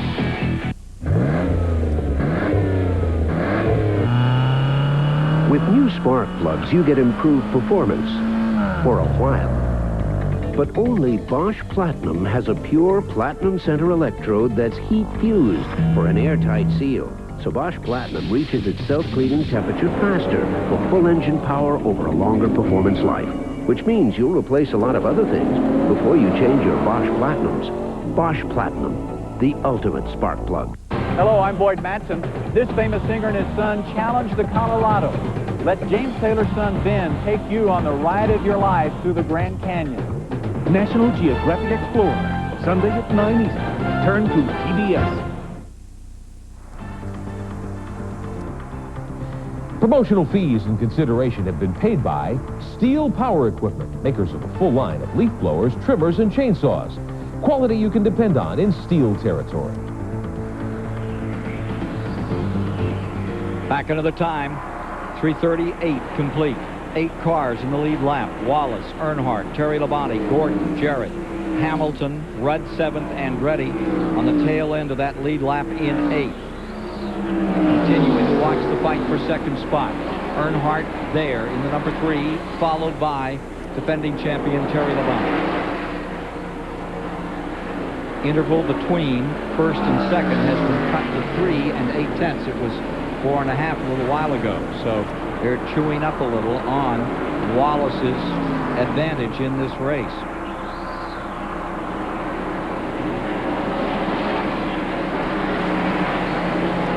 Terry Labonte seems very comfortable when he is.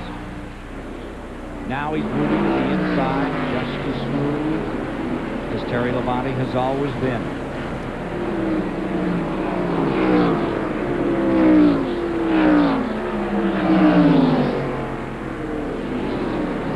Wonder what Andy Petrie is thinking right now as he gets ready to run with a new team of the Jacksons next year.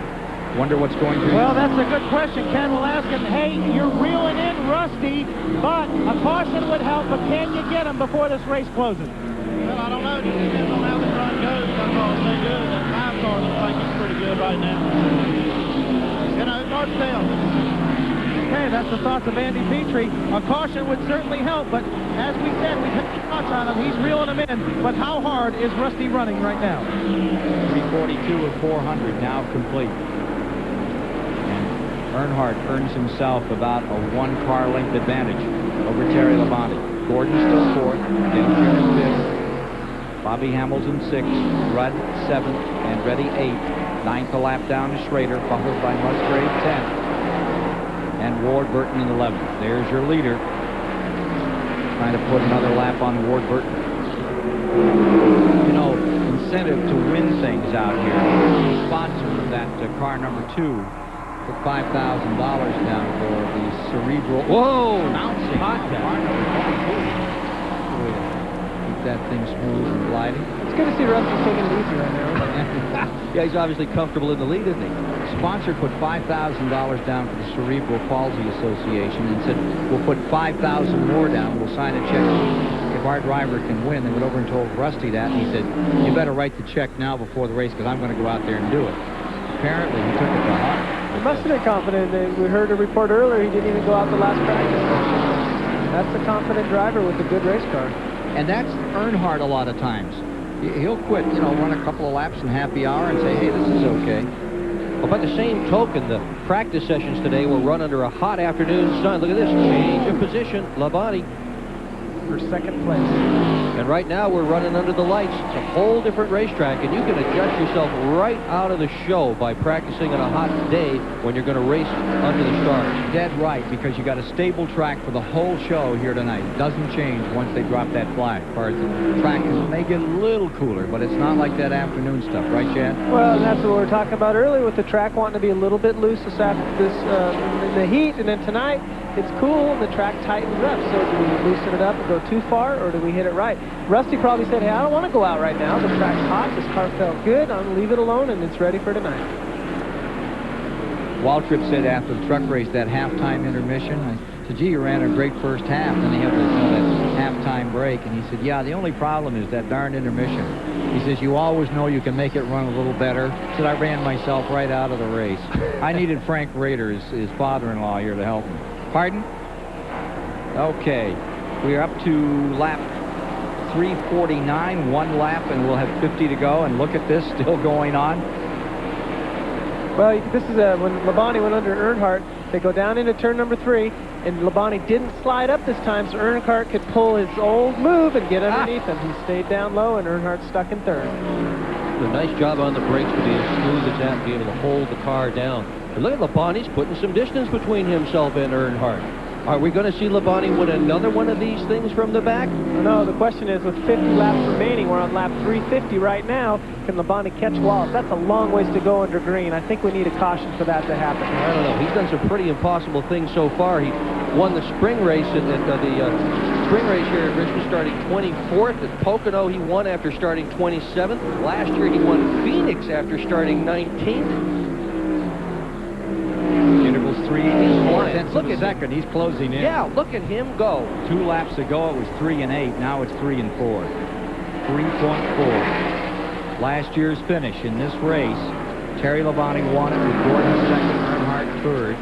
Tonight, Wallace out in front at the moment. Wallace was 4th in last year's race. Wallace is leading right now with Terry Labonte second, Earnhardt and Gordon. It's the same quartet. Just a different guy singing bass. Yeah, I think somebody forgot to tell Labonte that when you start in another zip code from the pole sitter, you're not supposed to win the race. He just passes cars, and you get toward the end of the race, and here he is again. So Terry Labonte is closing down on Rusty Wallace as we close down on the completion of the 38th annual Miller Genuine Draft 400. Presenting TBS Award Wednesday. This Wednesday, 3 legendary adventures. The biggest night of movies on television. TBS Award Wednesday, 8:05 Eastern, Wednesday, only on TBS.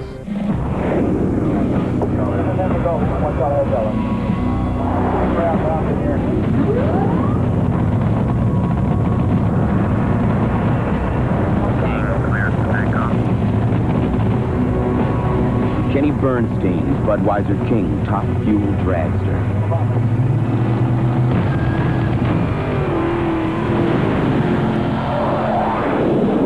Who says you need wings to fly? Smaller electrodes, more power. More electrodes, faster start. Suddenly, everybody has a new spark plug idea promising instant higher performance. But one new plug's idea is higher performance that lasts. Introducing Autolite Double Platinum. Platinum on both sides of the gap for faster starts and more power every time. Platinum to platinum firing for guaranteed peak performance, long after other ideas have peaked out. Autolite Platinum and now Autolite Double Platinum. More precious metal for your precious metal. Maybe you'll get a MasterCard, so you can use one card for practically everything. Maybe you'll get one because no card is more accepted. Or maybe you just like to save 15% on that altimeter compass stopwatch. Presenting Master Values, immediate savings on all kinds of things. Because while MasterCard can make your life easier, saving around $1,000 on a Royal Caribbean cruise couldn't hurt. Look for your MasterCard invitation in the mail and apply today. Glorious sight here tonight, the Richmond International Raceway from the steel aerial platform. The end of the last 40 laps and another lap or 2 here. Getting down to the end of this one tonight. We'll be up to 360 next time by and 40 to go. There's your leader, Rusty Wallace, tucked right in behind his brother, Kenny Wallace. 4 cautions, pretty clean. 30 laps that way tonight under yellow. 15 changes among 7 drivers in tonight's race. Nemechek in the 87 about to go down the lap. Take a look at the 18 and 94 story here for a moment. Bill Elliott fighting with Bobby Labonte back in 15th position. Elliott there. See Rudd in that group. Remember, he is in 7th in the lead lap, number 10.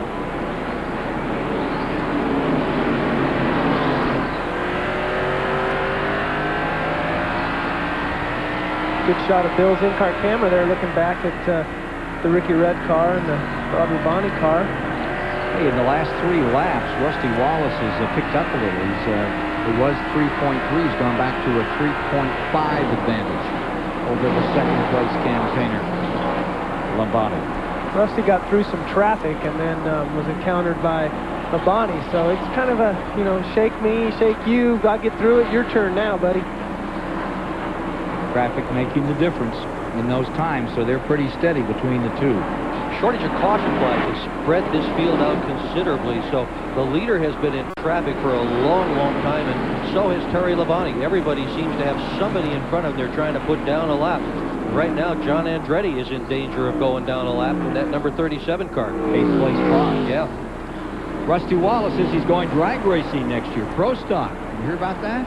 What? Yeah, he is. He is going to get together with Paul Candies. They're going to form a team. They're looking for drivers. I hear they're talking to Rusty Glidden. They got Ricky Smith in mind, maybe Kirk Johnson. Have you ever been in drag racing? No, well, not since the high school days. But I guess, someone like Rusty just doesn't have enough things to do. You thought all those bored. Air Wallace, they had enough airplanes to keep him, but no, he went out and says, hey, that's the hot trick. He wants pro stock. Well, that's a switch. We've had so many drag guys come in here into stock car racing. Now I guess it's time for some of the stock car guys to go drag racing. So there you see Andretti.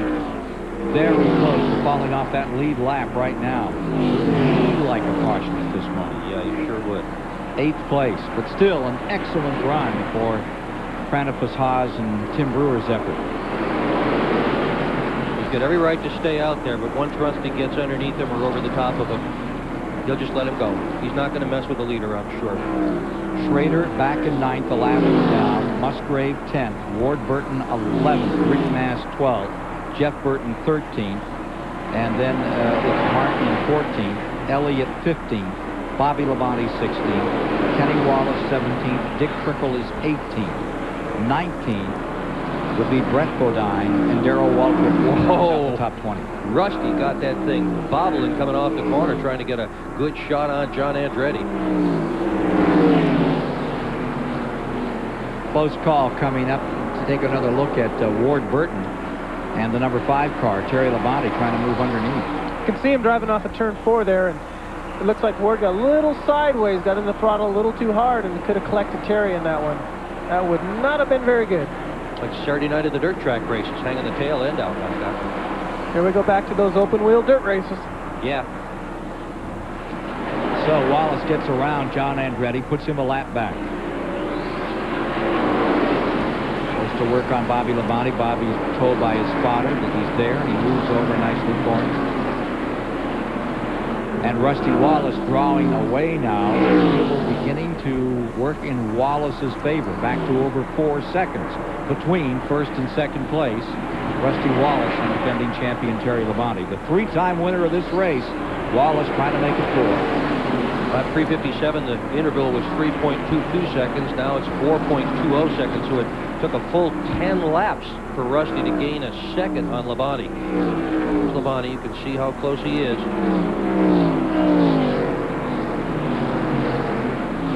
These later stages of the race, it's really hard for a driver to keep his concentration right now, especially when the cars aren't quite right. Your neck is extremely tired.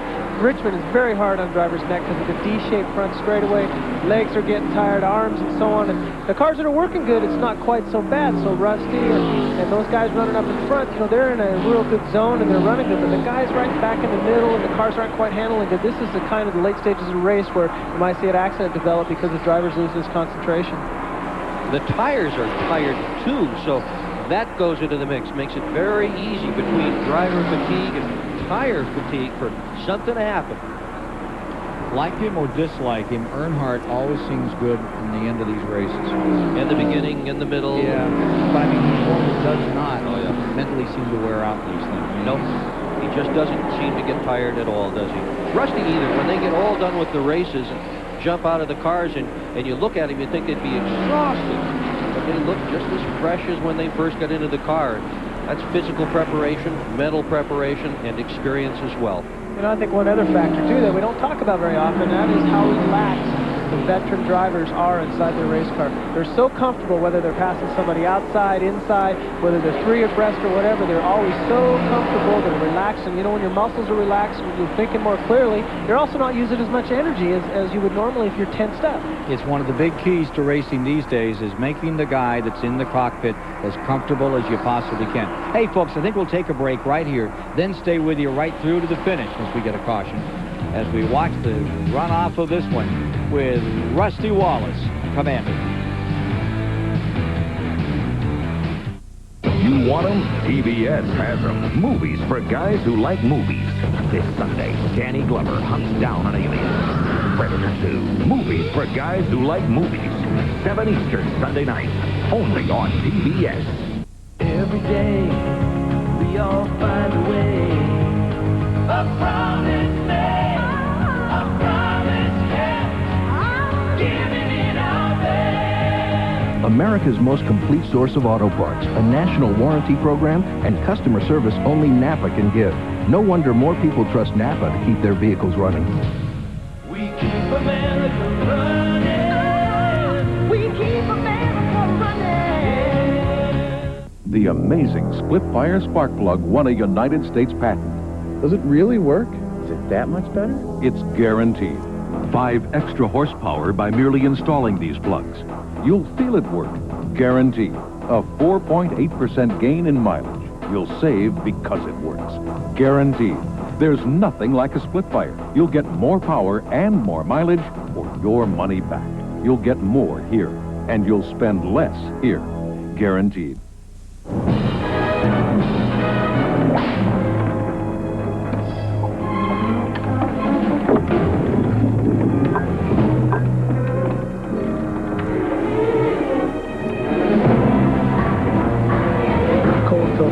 Genuine draft, the cold one. You know the beer, you know the taste. With Miller Genuine Draft, the world's a very cool place. 22 laps remaining, and Rusty Wallace has just put a lap on Ricky Rudd, the 7th place car, as he begins to hone him real tight. This one looks like Wallace all the way, unless something untoward happens, and heaven knows we've seen a few of those. Now there's 2nd place. That's Terry Labonte, who's won the last 2 400-lap races on this track that continues to grow and expand. This Richmond International Raceway. There's Earnhardt. Right behind Terry. I mean, that interval hasn't changed very much. But the one between Rusty and Labonte remains at about 4 seconds. It's going to be tough. We're down to 20 laps left. It's going to be tough for Labonte to make up that difference. I think Rusty's got this one in the bag, providing, you know, nothing happens. We don't have a caution, or we don't have a mechanical deal to go on in the end. 20 laps to go for Rusty Wallace to become a 4-time winner here at Richmond International Raceway in this event. Trying to put a lap on Bill Elliott another time in the 94 car. Doing a wiggle coming off the corner. It's going to be hard to hang on to right now. You can tell how good Rusty's car is still working, though. They're coming up on 100 laps on these tires, and he's still staying right on the very bottom of the racetrack. You can tell he's getting a lot of good bite coming off the corner.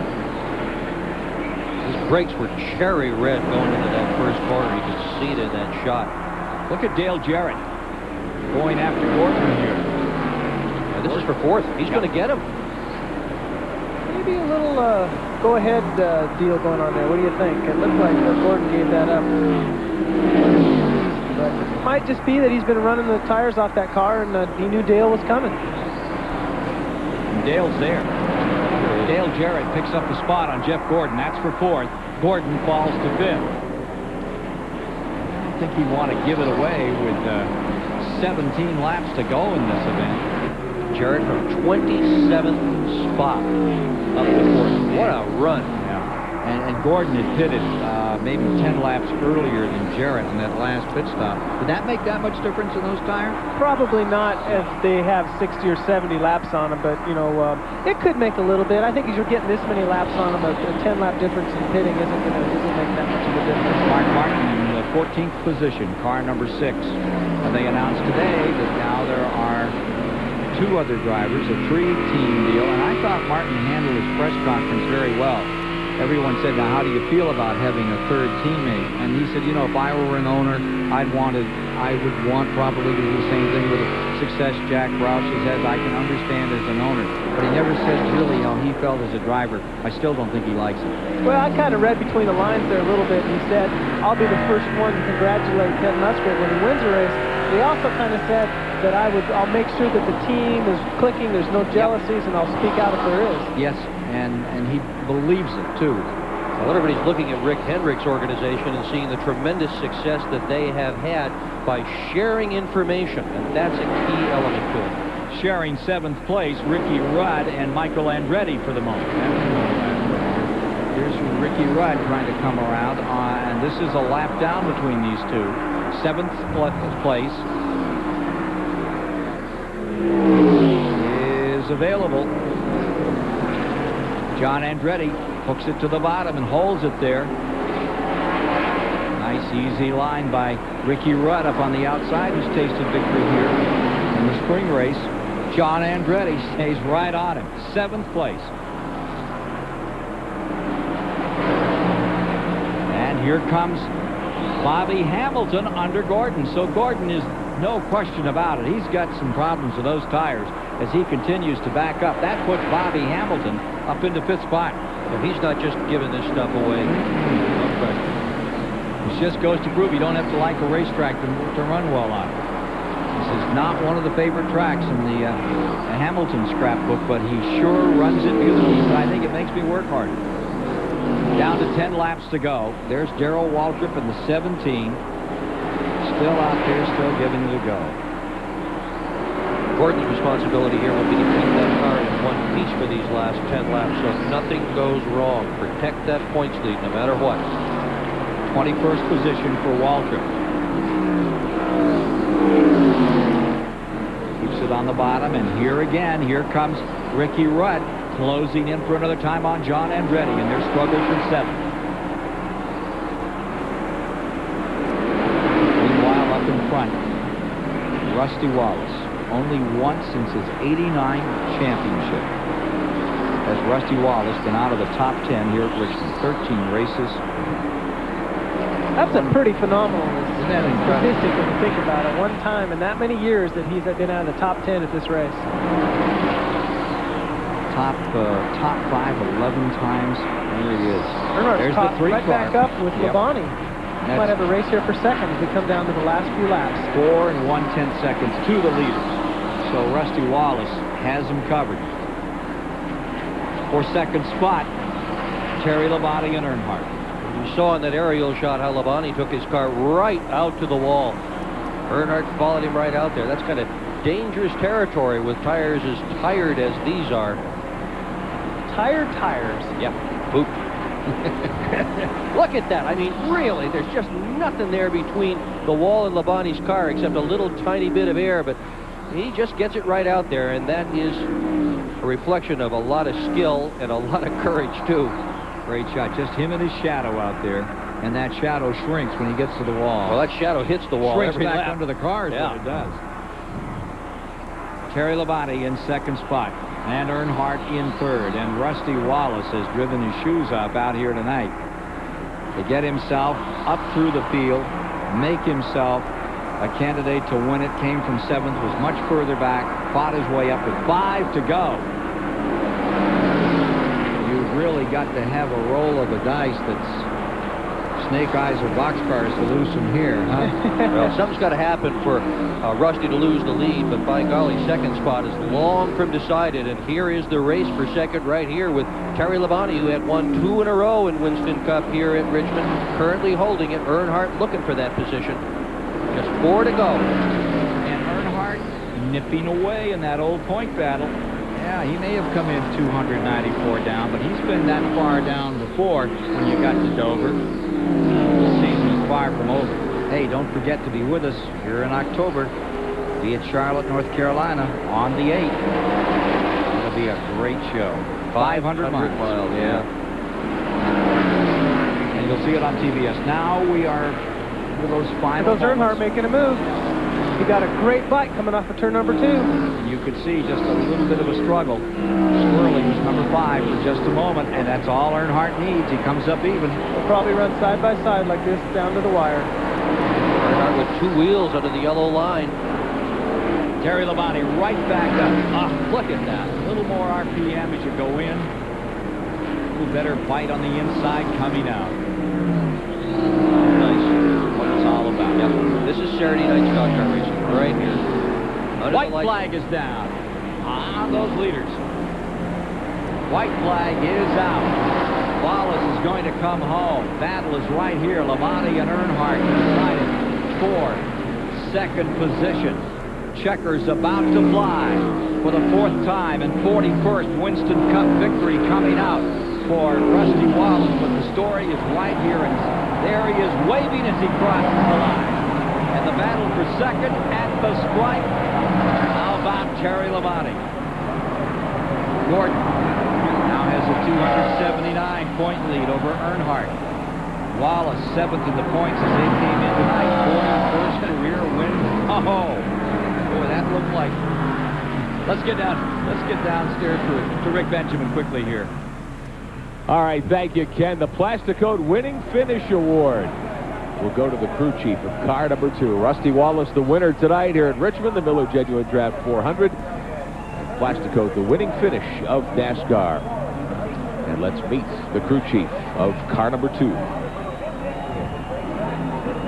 Steve Burns, are you there? We got a bath down here, folks, on pit road. We're a little bit wet, I guess. Now, your brother said you're going to have a big time on the lake tomorrow, but you're already wet.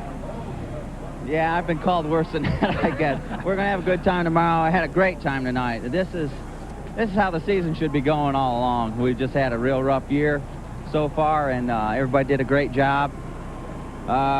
This means a lot. It really does, to the team and everybody here. Thanks, Robin. Let's go to Rick Benjamin. Congratulations to Robin Pemberton and the entire 2-car crew. Plasticoat, the official spray paint of NASCAR, proud to sponsor the Winning Finish Award. And Plasticoat presents $2,000 to the crew chief of the winning car, the highest finishing Winston Cup team participating in Plasticoat's award program. At the end of the year, the crew chief with the best average finish wins $25,000 from Plasticoat. We'll talk to Rusty Wallace when we get back.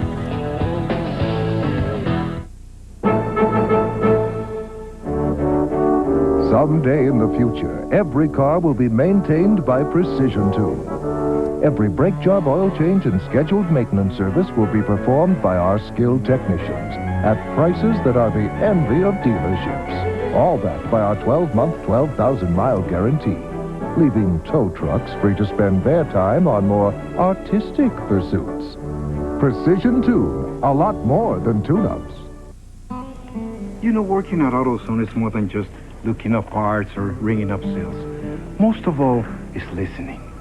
Because my customers know more about their cars than I'll ever know. They know every rattle by heart. I mean, that car is their baby. So when they got a problem they're going to fix themselves, I'm going to do my best to help them get whatever they need, no matter what it takes. Because people like that, they don't deserve anything less than the best I can give them.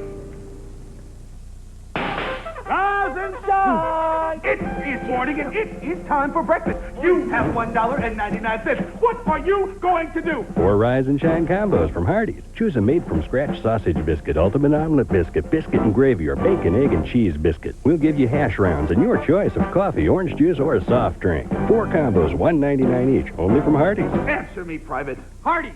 All right. Fresh from the kitchen at Hardee's. If you don't replace your air and oil filters regularly, you might as well drive your car off a cliff, because dirt can really mess up an engine. Fram Extra Life air filters and Fram Extra Guard oil filters keep out dirt best to protect your engine. Fram, America's #1 premium brand. Pay a little now, or a lot later. Buy any 2 Fram filters and get your favorite officially licensed NFL team cap for $1.99. Welcome back to Richmond International Raceway. The checkered flag has fallen tonight. The Miller Genuine Draft 400, and Rusty Wallace has taken his Ford back to victory lane. I want to show you the liquid wrench, slickest move of the race tonight. This goes to the 3 car, and Dale Earnhardt will show you what happened. There was trouble on the racetrack. Couple of cars tangled in front. Look at the move Dale Earnhardt makes to go low and get by the cars of Jeremy Mayfield and Todd Bodine in that situation. The liquid wrench, slickest move of the race, goes indeed tonight to Dale Earnhardt and the 3 team, and our congratulations to that team and that driver. Rusty Wallace happy to win tonight. Randy Pemberton standing by in victory lane. Well, Rusty Wallace celebrating already. Rusty, hard to believe, 16 races since you've been to victory lane. It was Martinsville, but I had to say you had him covered tonight. Great job in the car. Well, thank you very much. I mean, yeah, it's been a long drive spell, but I'll tell you, this Miller Genuine Draft Ford has really been strong the whole time. I mean, we've been leading a lot of races, you know, almost won the Brickyard, almost won this, almost won that, but today we got everything together. I'd like to thank Robin for a great job he's done with the crew and good pit stops, and I'd like to thank all my sponsors, Fleetwood RVs and Mobile and Miller and Bosch and Ford Motor Company. Finally got a win for those guys, but it wasn't easy. So just a great day. I'd like to thank everybody, and time to go home. Hello, Patty. I see you in a little bit. You're 5 out of 15 races since this track has been reconfigured here. A great percentage at this place. Well, you know, we work hard. We don't lay around. You know, we work hard on our shock program. We work hard on our aerodynamics. We're operating at a pretty big deficit this year, and we had to really work hard to overcome that. But I'm proud of all the guys. They did a good job. Thanks for winning. We're going to have a good time at the lake tomorrow. Yeah, we're going to go to the lake tomorrow. We're going to splash up the water tomorrow, I'll tell you that. Rusty Wallace, victorious here at the Richmond International Raceway. And Rusty Wallace certainly worked hard himself tonight to score the victory here at Richmond International Raceway. We'll come back, show you the order of finish and where the Winston Cup points medal lies in a moment. In Normal, Illinois, Gene Goebel is popular with folks who need their car fixed. He does good work, and he doesn't charge an arm and a leg. Because when he needs auto parts, Gene buys a lot of them at AutoZone. You see, the prices are low every day at AutoZone. So a lot of good mechanics like Gene just pass the savings on to their customers. Plus, they can still get the best quality parts. Sure, they know how to do the work right, but they also know how to save money doing it at AutoZone. Look. You know Goodyear tires. Everybody knows Goodyear tires. But did you know that Goodyear retailers have lowered prices? An amazing 25% on some of Goodyear's most popular passenger, light truck, and performance tires. It's true. And other sale prices start as low as $19.99. Believe it. Goodyear. We say they're the best tires in the world. And now you can save like never before. See your Goodyear retailer today. Because this sale ends soon.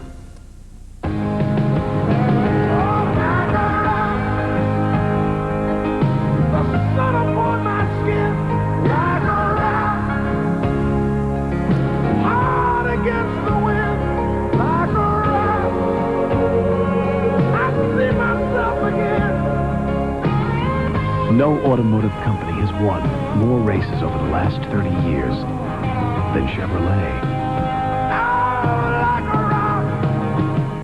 The Miller Genuine Draft 400 has been brought to you by AutoZone, the best parts in auto parts. By Chevrolet Trucks, the most dependable, longest-lasting trucks on the road. And by Goodyear, #1 in racing, #1 in tires.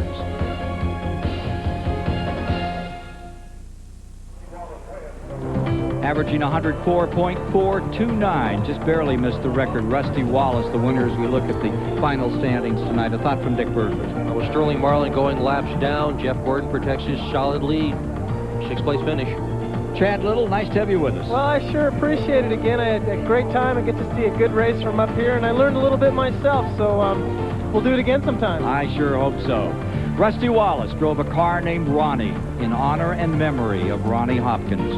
And Ronnie, your car sure looked good tonight. For TBS Sports at the Richmond International Raceway, I'm Ken Squire.